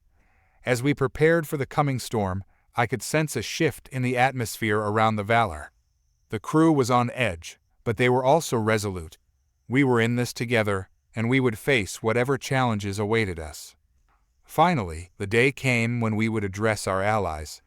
We gathered in the command center. The holographic display lit the room as we prepared to send our message across the galaxy. "All right, team," I said, looking around at my crew. "This is our moment to solidify our alliances and prepare for the battles ahead. We must present a united front against the possibility of the Darvok's return." As I delivered our message to the gathered representatives from various factions, I could feel the weight of our collective responsibility. We had to be clear and decisive. "Esteemed allies," I began, my voice steady, "we stand on the precipice of a potential crisis. Recent encounters with unknown forces suggest that remnants of the ancient Darvok civilization may have returned, and we cannot take this threat lightly." The room was silent, the weight of my words settling in. I continued, emphasizing the need for collaboration and readiness. The fate of our alliances depended on our ability to respond to this emerging threat with strength and unity. "The key to our survival lies in our cooperation," I said, my heart pounding. "Together, we can defend against whatever lies ahead. But we must act now, pooling our resources and knowledge to safeguard our future." As I finished, I saw the resolve in the eyes of my fellow leaders. They understood the gravity of the situation, and I could sense their determination to unite against this unknown threat. "We will rally our forces," one of the Korean leaders said, nodding in agreement. "We will not stand alone against this resurgence. Together, we will protect our worlds." With renewed vigor, we solidified our plans for defense and intelligence gathering. I felt a wave of hope wash over me as I watched the alliances strengthen before my eyes. The days turned into weeks as we prepared for the unknown. Our fleets began joint training exercises, honing our skills in combat and coordination. Every member of the crew felt the weight of what was at stake, and we trained harder than ever. As we fortified our defenses, I took time to reflect on our journey. We had come a long way since our arrival in this galaxy. We were no longer just a fledgling species looking for a place to belong. We were becoming a formidable presence, forging alliances and standing up to threats that loomed on the horizon. But as much as we prepared, I couldn't shake the feeling that the Darvok were watching us. Their technology was advanced, and if they had indeed returned, they wouldn't remain hidden for long. "Captain," Tilara said one evening as we reviewed our strategies, her eyes focused on the holographic map of the galaxy, "we need to consider the possibility of a preemptive strike. If the Darvok are regrouping, we should disrupt their plans before they can organize." I nodded, the idea weighing heavily on my mind. "It's a risky move. If we strike too soon, we could provoke them into escalating the conflict." "True," she replied, "but waiting could also give them the advantage. We need to weigh the options carefully." The council convened again, and as we discussed our strategies, I felt a sense of urgency in the air. The longer we waited, the greater the risk that the Darvok would grow bolder. "Let's conduct reconnaissance missions," I proposed. "If we can locate their forces, we can make a more informed decision." The council agreed, and soon our ships were dispatched for intelligence gathering.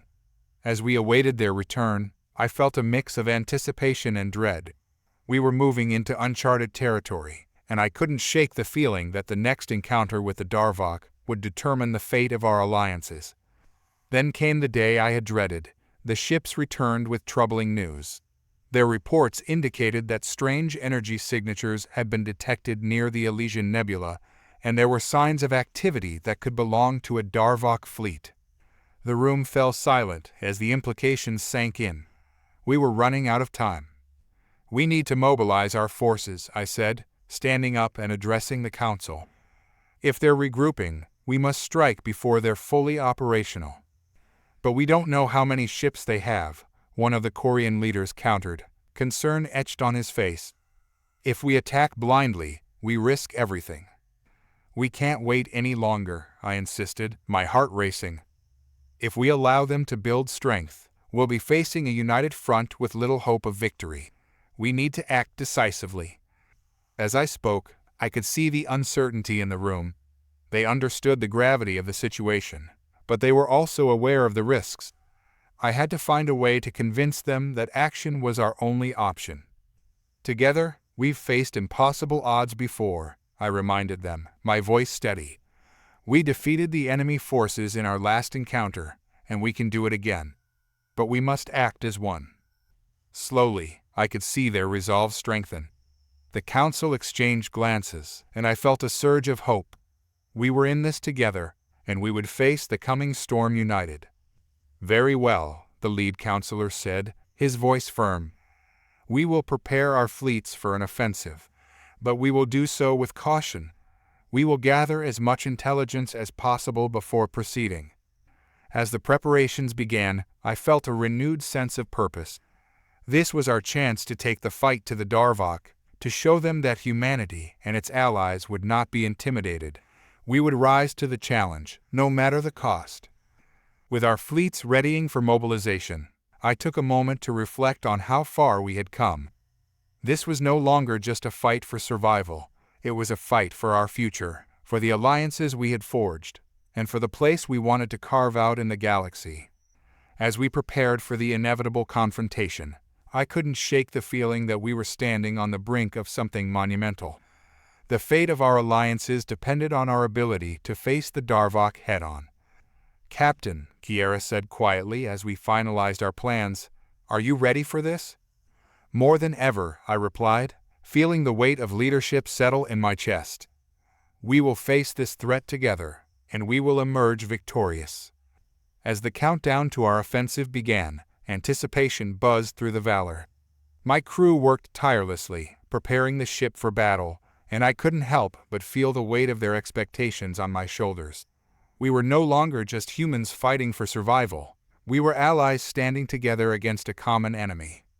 "Captain," Kiera said, her voice steady amidst the flurry of activity in the command center. "We've received communications from our allied fleets.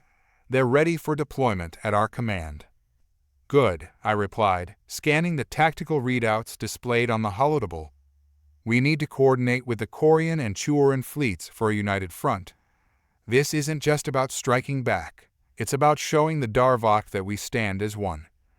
As I relayed the final orders, my heart raced with a mix of excitement and anxiety. We had trained for this moment, but nothing could prepare us for the reality of combat against a foe shrouded in mystery and ancient technology. "Captain Ford," Tilara interjected, her expression serious as she approached me. "We've picked up additional energy signatures on the periphery of the Elysian Nebula. There's a larger presence than we anticipated." "Great," I muttered, feeling the tension in my chest tighten. "How many ships are we looking at?" "Preliminary scans suggest at least a dozen, possibly more," she replied, her brow furrowed in concentration.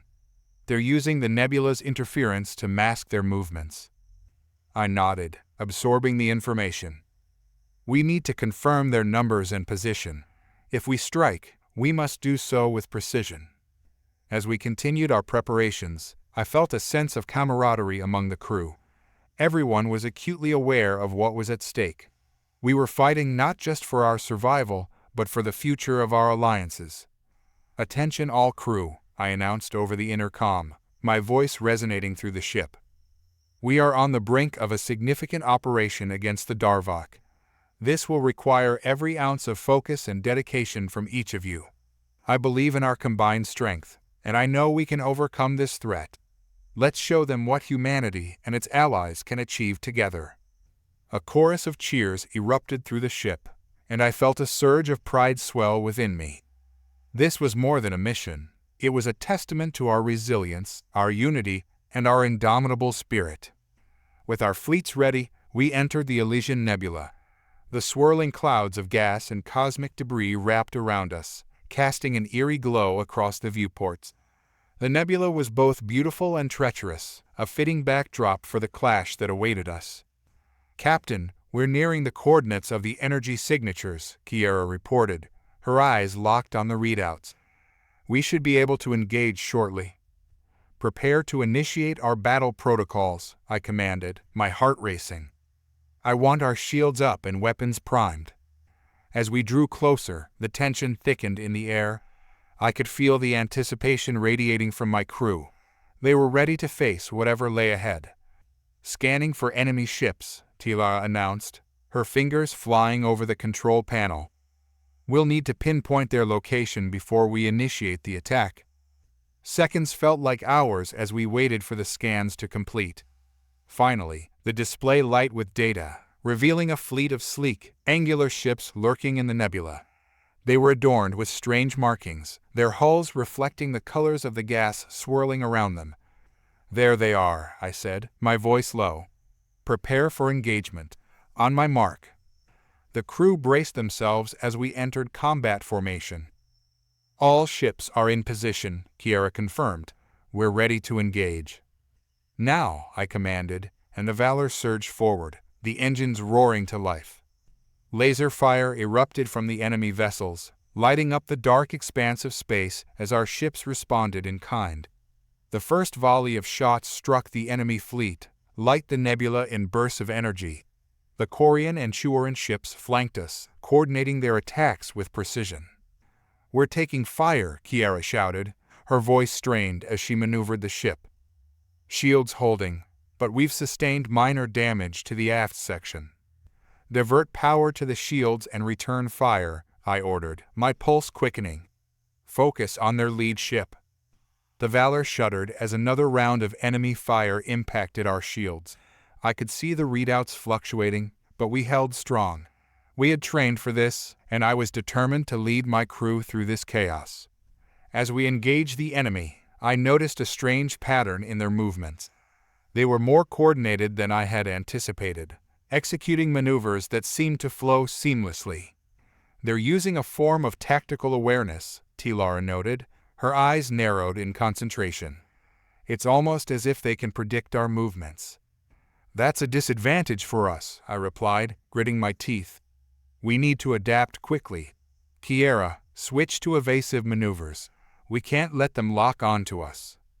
"Yes, Captain," she responded, her fingers flying over the controls as she initiated a series of unpredictable turns and rolls. The Valor danced through the chaos, avoiding enemy fire while returning shots with precision. But I could see the tide of the battle shifting. We needed to disrupt their coordination. "Let's create confusion," I suggested, my mind racing. "We'll deploy a series of distraction drones. It'll break their formation and give us the opportunity to strike." "Deploying now," Kiera confirmed, activating the drones. They shot out into the fray, creating a dazzling display of lights and holographic projections that obscured our true position.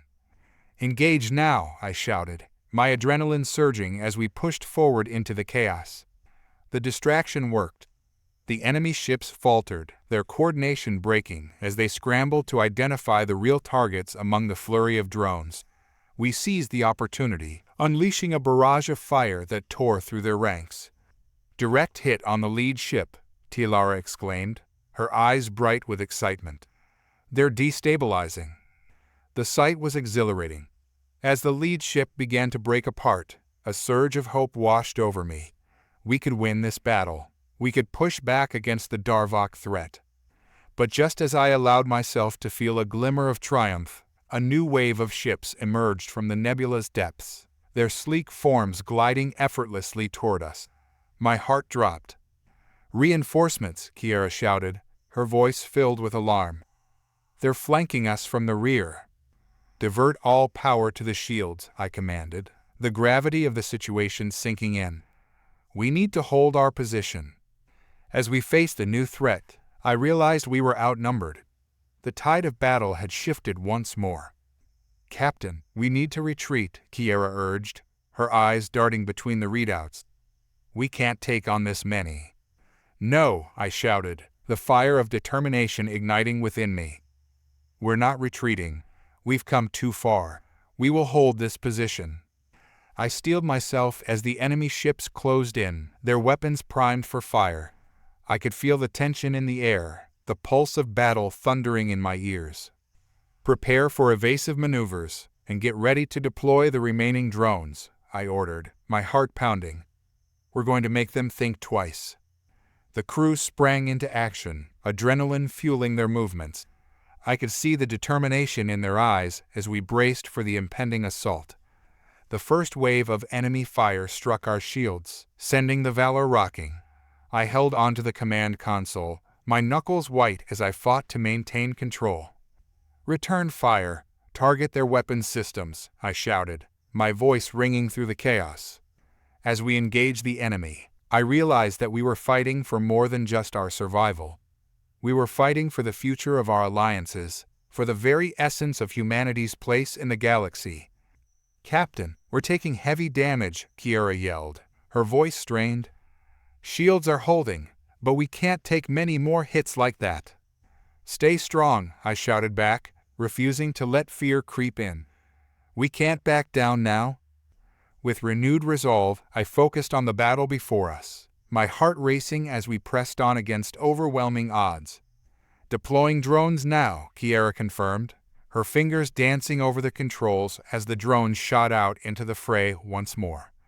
The holographic projections flooded the battlefield, creating confusion among the enemy ranks. For a moment, their fire faltered, and I seized the opportunity. "Now, engage," I commanded, and we surged forward, targeting the nearest enemy ship. The Valor rocked with each impact, but we pressed on, our determination unwavering.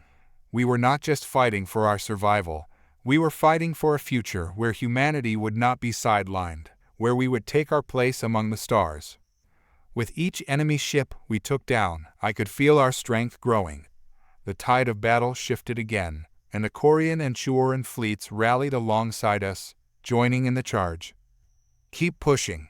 We can do this," I shouted, my voice echoing through the chaos. As the battle raged on, I found myself in the thick of the action, adrenaline coursing through my veins. The feeling of unity among our fleets ignited a fire within me, propelling us forward as we fought against the odds. "Captain, we're making headway," Tilar exclaimed, her eyes alight with determination. "We've taken down 3 enemy ships." "Good, let's keep the pressure on," I replied, the exhilaration of victory surging through me. But just as we were gaining ground, an alarm blared throughout the ship. My heart dropped as I looked at the readouts. "Captain, we've lost power to the aft thrusters. We're dead in the water," Kiera yelled, her voice laced with urgency. "Re-establish power," I commanded, panic creeping into my chest. "We need to keep moving." "Attempting to reroute power now," she shouted, her fingers flying over the controls as she worked to stabilize our systems. Just as hope began to dwindle, the Valor jolted back to life, the thrusters roaring as we regained movement. "Captain, we're back online," Kiera exclaimed, relief flooding her voice. "We can maneuver again." "Good, let's get back in the fight," I shouted, invigorated by our renewed strength. As we rejoined the fray, I could see the enemy fleet beginning to falter. Our combined efforts were paying off, and I could sense the tide turning in our favor. "Target the command ship," I shouted, determination burning in my chest. "We need to take out their leader." With a renewed sense of purpose, we focused our fire on the largest vessel in the enemy fleet. It loomed before us, a symbol of their power and arrogance. "Lock on," I commanded, my eyes fixed on the target as we prepared to deliver the final blow. The Valor surged forward, laser fire erupting from our weapons as we unleashed a barrage aimed directly at the command ship. "Direct hits, it's destabilizing," Tilara shouted, her voice rising in excitement. "We can do this." As the command ship began to break apart, the enemy fleet faltered, their coordination crumbling. I could feel the energy in the air shift as the tide of battle turned decisively in our favor. "Keep the pressure on," I shouted, exhilaration coursing through me. "We're almost there." The remaining enemy ships began to retreat, their formations breaking apart as they scrambled to escape the wrath of our combined forces. "Captain, they're fleeing," Kiera exclaimed, her voice filled with disbelief. "We've done it." "Let's not let them get away," I replied, my heart racing. "We need to pursue and send a message that we won't be intimidated." As we pressed forward, I felt a surge of triumph wash over me. We had faced impossible odds, fought against the darkness that threatened our alliances, and emerged victorious. "Prepare to send a message to the rest of the fleet," I ordered, a smile creeping onto my face. "Let's make sure they know what happens when they underestimate humanity." "Message ready," Kiera confirmed, her eyes sparkling with pride. "Sending now." As we watched the enemy ships retreat into the depths of the nebula, I couldn't help but feel a sense of accomplishment. This was a victory that would resonate throughout the galaxy, a testament to the strength of humanity and our allies. "Great work, everyone," I said, my voice steady as I addressed my crew. "We've shown the Darvok that we are not to be trifled with. Together, we stand strong, and together, we will continue to fight for our future." With that, we set a course for home, the stars stretching before us like an endless sea of possibilities. I knew that this victory was just the beginning. We had forged new alliances, strengthened our resolve, and proven that humanity would not back down in the face of adversity. And as we sailed through the cosmos, I felt a sense of hope blossom within me. The galaxy was vast, and our journey was far from over. But one thing was certain: we would face whatever came next together, united in purpose and spirit. As the Valor glided through the star-strewn expanse of space, the gravity of our recent victory settled in.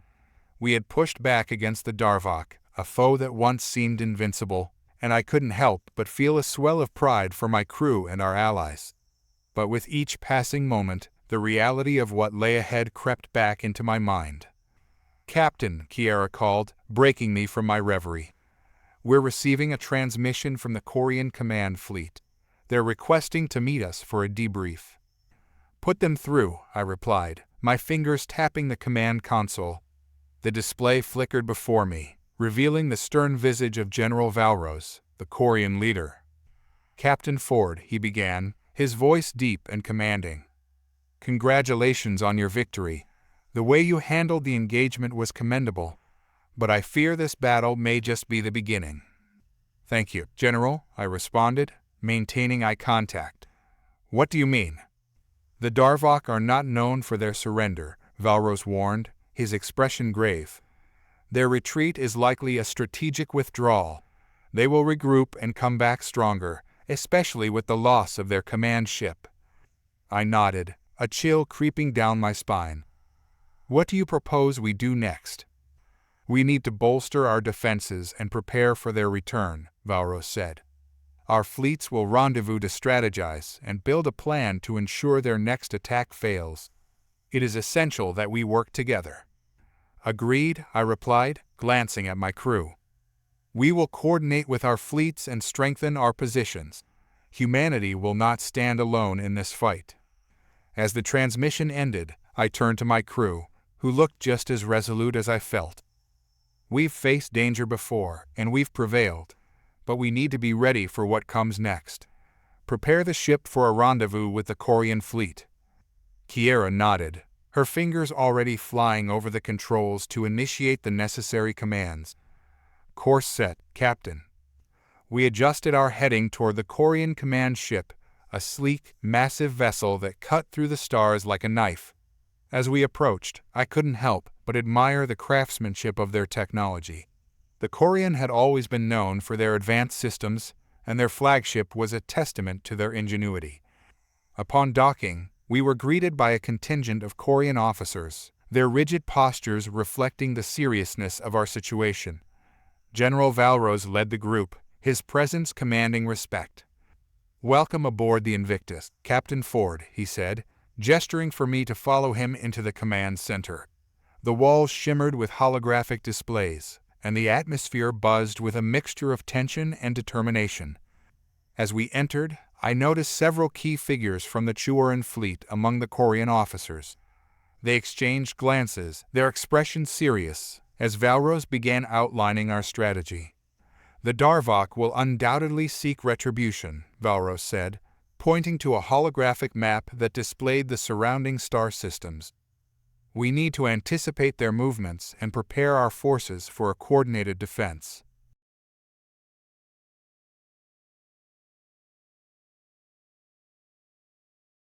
"There are reports of increased Darvok activity in the Sulfur system," a Chuoren officer spoke up, his voice steady. "They may be consolidating their forces there, preparing for another strike." "Then that's where we'll focus our efforts," I replied, feeling a sense of urgency swell within me. "We need to set up a perimeter around Sulfur and gather as many Allied ships as we can." The Korean and Chuoren officers exchanged looks, nodding in agreement. "We can deploy scouts to gather more information," Valrose suggested. "We need to confirm their numbers before we make our next move." As we strategized, I felt a sense of unity in the room. We were no longer just individual factions. We were a coalition ready to face whatever the Darvok threw at us. The meeting continued, our discussions becoming increasingly intense as we mapped out a comprehensive defense plan. I felt the weight of responsibility settle on my shoulders, but I welcomed it. This was a fight for survival, and I would do everything in my power to protect my crew and our allies. As the meeting drew to a close, Valrose turned to me. "Captain Ford, your experience and leadership have proven invaluable in this fight. We would be honored to have you lead the charge during our defense of Sulfur." "Thank you, General," I replied, the words echoing in my mind. "I won't let you down." As I left the Invictus, my heart swelled with determination. We had a plan, and we would see it through. Days turned into a blur as we worked tirelessly to fortify our positions around the Sulfur system. Ships from both the Korean and Chuoren fleets arrived, bolstering our ranks.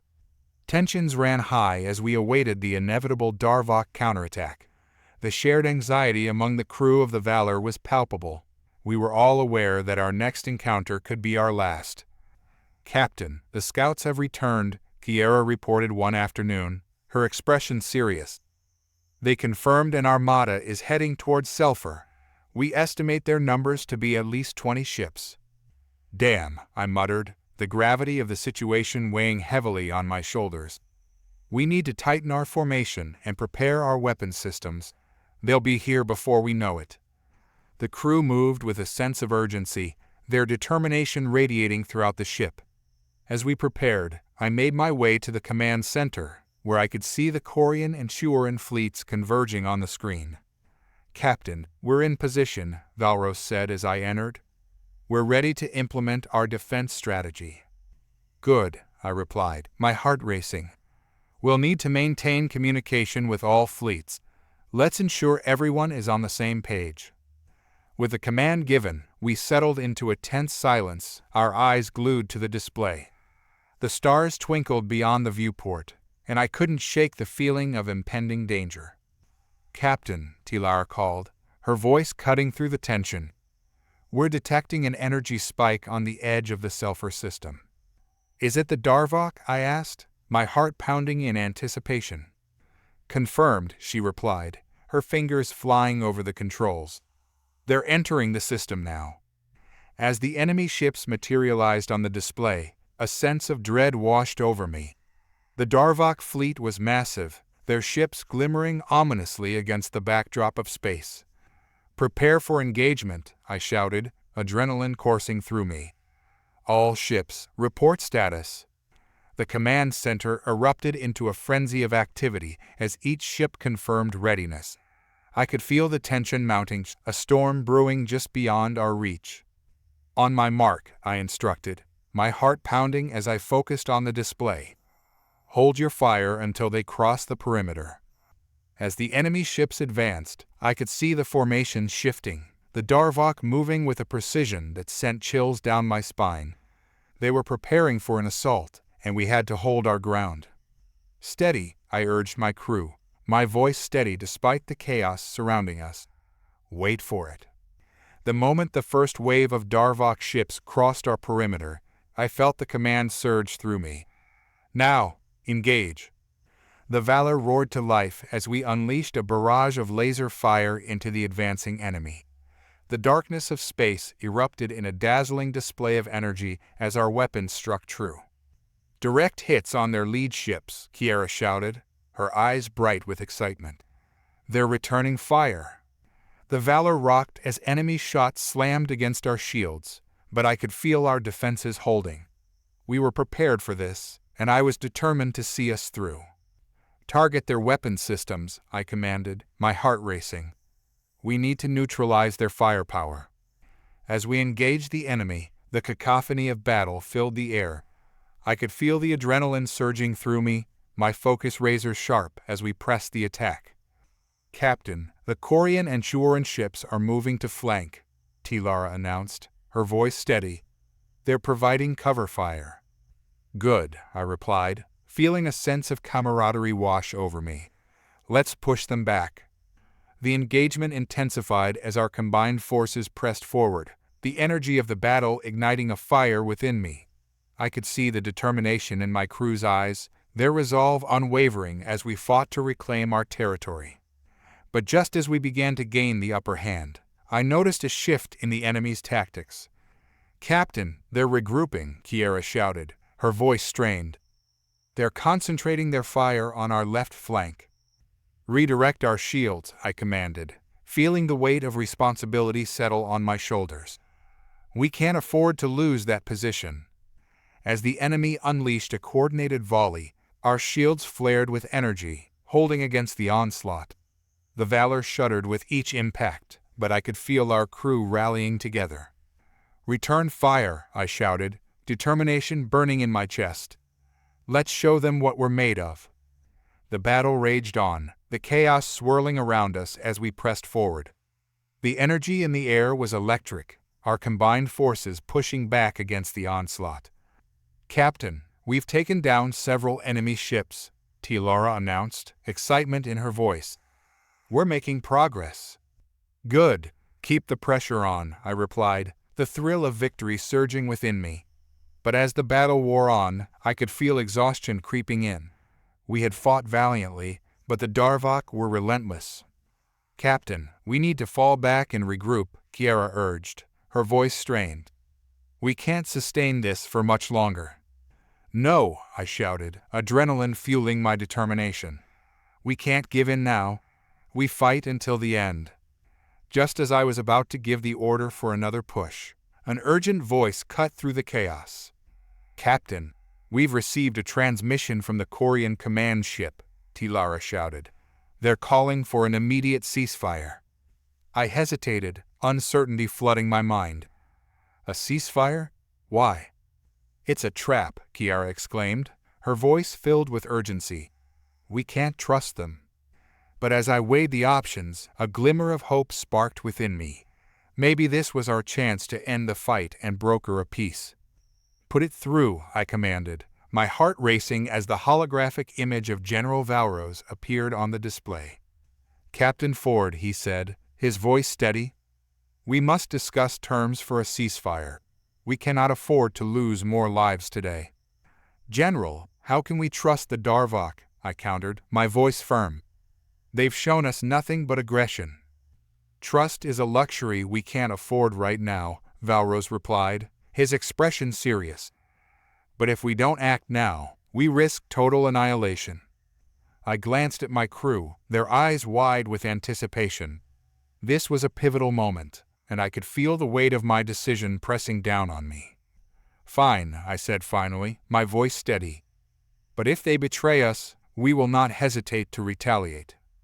As the communication ended, a tense silence filled the command center. I could feel the eyes of my crew upon me, waiting for my next move. "Prepare for the ceasefire," I ordered, my heart racing. "Let's see if we can negotiate a way out of this." The tension in the command center was palpable as we awaited the response from the Darvok. I stood at the forefront, the weight of our decision hanging heavily on my shoulders. Kiera, Tilada, and the Korean officers were focused on the display, the stars twinkling ominously behind the backdrop of impending doom. "Captain, we've sent a transmission requesting their representatives for negotiations," Kiera reported, her eyes darting across the control panel. "Now we wait." "Let's ensure our defenses remain up," I replied, my voice firm. "We can't afford to let our guard down." Minutes felt like hours as we prepared for whatever might come next. I glanced at my crew, their faces a mix of determination and anxiety. Each of them had proven their worth in battle, and now we were faced with a different kind of challenge. "Captain," Tilar said, breaking the silence, "what if this is just a ruse?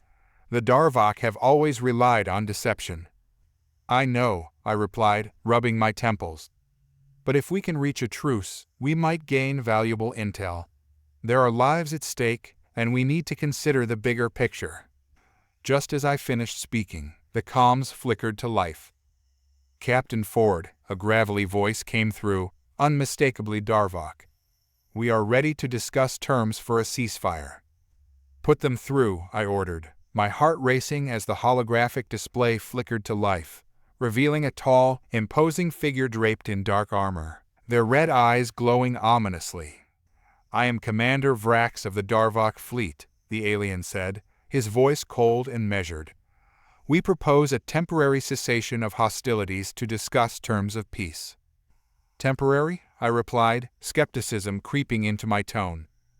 "You've shown no inclination for peace before now. Why should we trust you?" "Because your fleet is formidable, and we recognize the futility of continuing this battle," Vrax said, his expression unreadable. "Our losses are significant, and we seek to negotiate terms that benefit both our peoples." "I need assurances that this is not a trap," I stated, my gaze unwavering. "We will not lower our defenses while you approach." "Understood," Vrax replied, a hint of annoyance in his tone. "We will send a small delegation unarmed. We expect the same from your side." I turned to my crew, weighing the risks. "What do you think?" "It's a gamble, Captain," Kiera said, her brow furrowed. "But we may not have another option. The Darvok won't relent until they've regrouped, and we can't sustain this fight forever."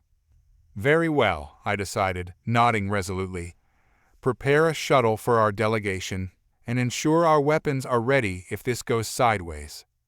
Tilada and Kiera exchanged glances, then nodded, springing into action.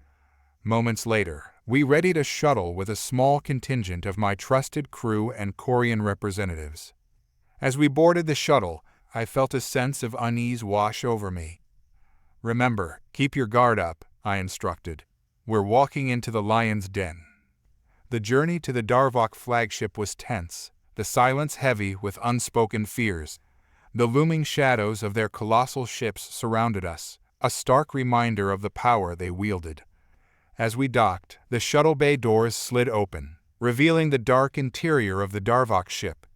A group of armored figures stood waiting, their expressions unreadable. Commander Vrax stepped forward, a slight nod of acknowledgement as we exited the shuttle. "Captain Ford," he said, his voice a low rumble, "welcome to our ship. We shall conduct our negotiations here." The bay was expansive, cold metallic walls gleaming in the dim light. Vrax led us into a large chamber adorned with alien symbols and a long, rectangular table at its center. "Take a seat," he gestured, his posture relaxed but his eyes keen. "Let us discuss the future of our peoples." As we sat down, I could feel the weight of the moment pressing down on us. We were all aware that the fate of our fleets, and perhaps the galaxy, hung in the balance. "Let's begin," I said, looking around at my crew and the Korean officers who flanked me. What do you propose? Vrax leaned forward, his fingers steepled in front of him. We propose a ceasefire in exchange for shared knowledge. Our two species have much to learn from one another. The galaxy is vast, and cooperation may yield better outcomes than conflict. Why now? I pressed, unable to shake my suspicion. Your kind has always sought conquest, never peace. Because, Captain, we have lost too much, Vrax replied, his tone shifting slightly. Our leaders may have had ambitions, but we have families, friends, and lives to protect. This war benefits no one. I could see the sincerity in his eyes, and a flicker of hope ignited within me. And if we agree to this ceasefire, we can share information about the territories surrounding Sulfur, Vrax stated. In exchange, we expect access to your hyperspace technology and insights into your fleet's capabilities. My heart raced. The idea of sharing our technology felt risky, but the prospect of securing peace was tantalizing. If we agree to this, how do we ensure compliance? Our fleets will be positioned to monitor each other, Vrax replied.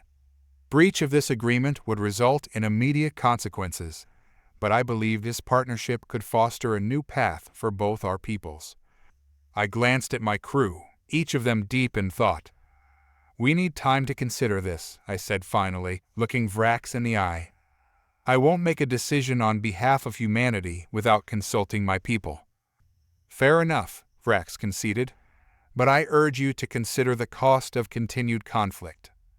The negotiations continued, each side laying out terms and conditions. There were no easy answers, but as we spoke, I began to see the possibility of something greater. Perhaps this was our chance to redefine the relationship between our species. As we wrapped up, I felt a mix of hope and trepidation. The Darvok were formidable adversaries, but could they truly become allies? As we prepared to depart, Vrax approached me, a glimmer of respect in his eyes. You have shown strength in these negotiations, Captain Ford. That is a trait I admire. Thank you, Commander, I replied, feeling the weight of the moment. Let's hope we can turn this strength into a lasting peace. As we boarded our shuttle and made our way back to the Valor, I felt a mixture of uncertainty and excitement. This was uncharted territory, and I couldn't shake the feeling that we were on the precipice of something monumental. Days passed as our negotiations continued, and the ceasefire held. We worked alongside the Darvok, sharing knowledge and insights about our fleets. Each day brought new challenges, but we persevered, driven by the hope of a brighter future.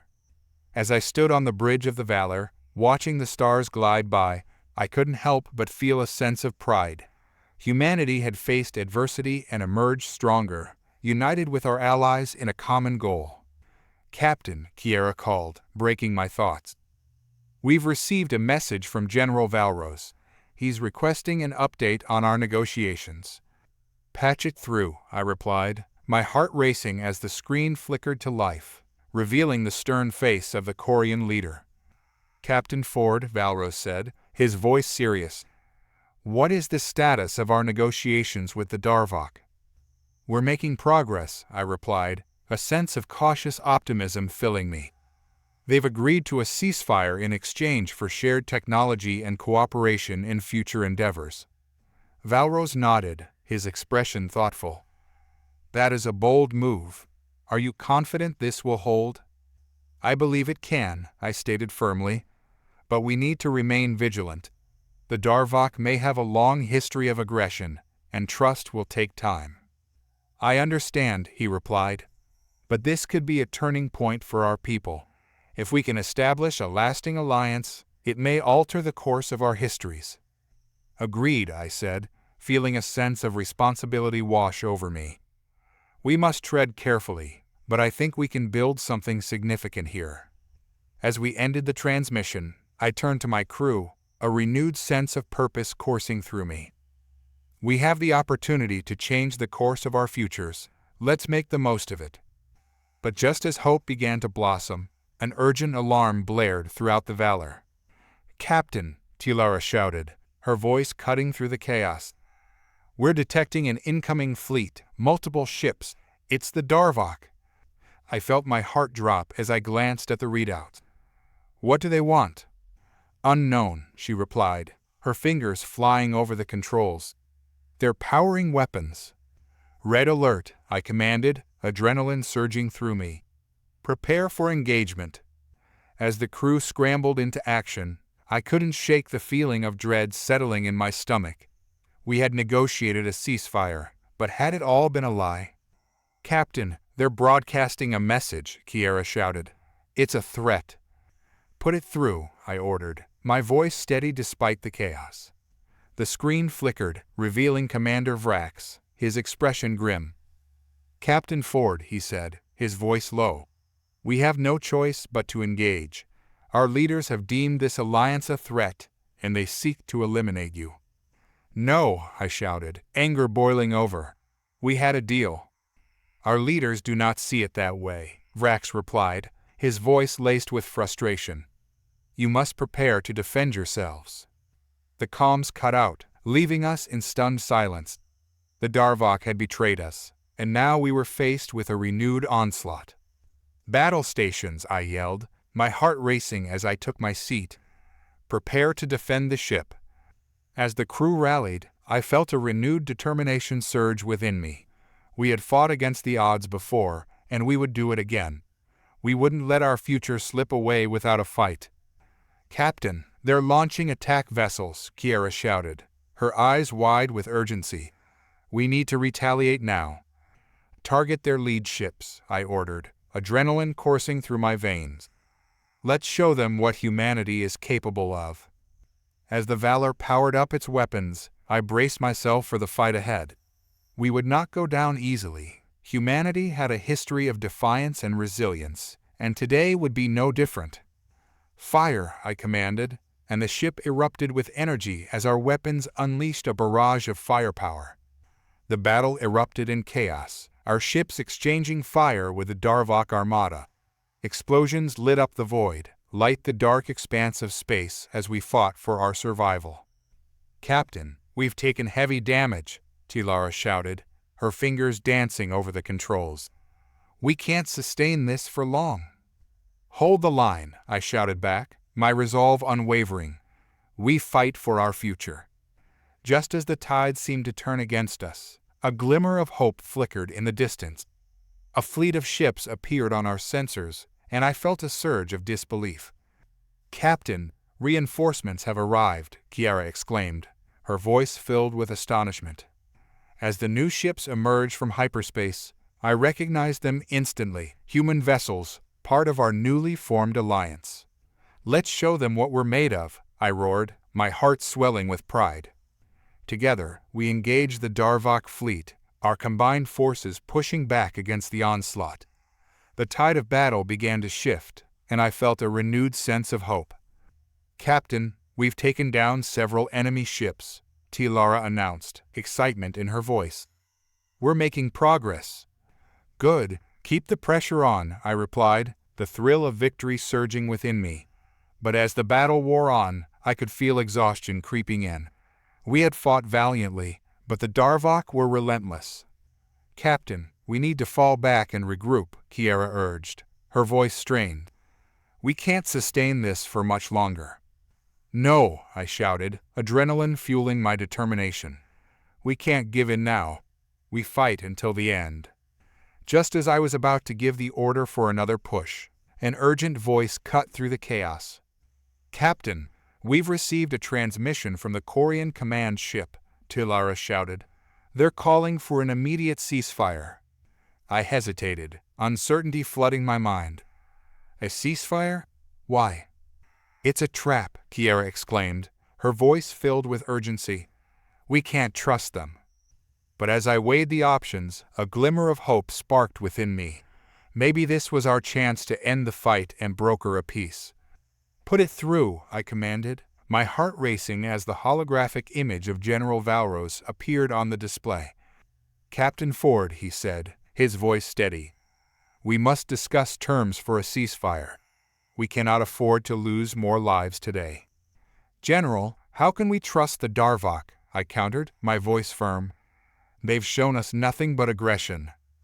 Trust is a luxury we can't afford right now, Valros replied, his expression serious. But if we don't act now, we risk total annihilation. I glanced at my crew, their eyes wide with anticipation. This was a pivotal moment, and I could feel the weight of my decision pressing down on me. Fine, I said finally, my voice steady. But if they betray us, we will not hesitate to retaliate. As the communication ended, a tense silence filled the command center. I could feel the eyes of my crew upon me, waiting for my next move. Prepare for the ceasefire, I ordered, my heart racing. Let's see if we can negotiate a way out of this. In the fragile silence that followed, I felt the weight of our choices press down on us. The Darvok ships, once menacing, now loomed with a sense of uncertainty. We initiated the ceasefire, wary yet hopeful for a truce that could redefine our futures. As representatives from both sides gathered, Commander Vrax approached me once more. Captain Ford, he said, his expression earnest. Today we choose collaboration over conflict. We can learn from one another and forge a new alliance. I nodded, the tension in my shoulders easing slightly.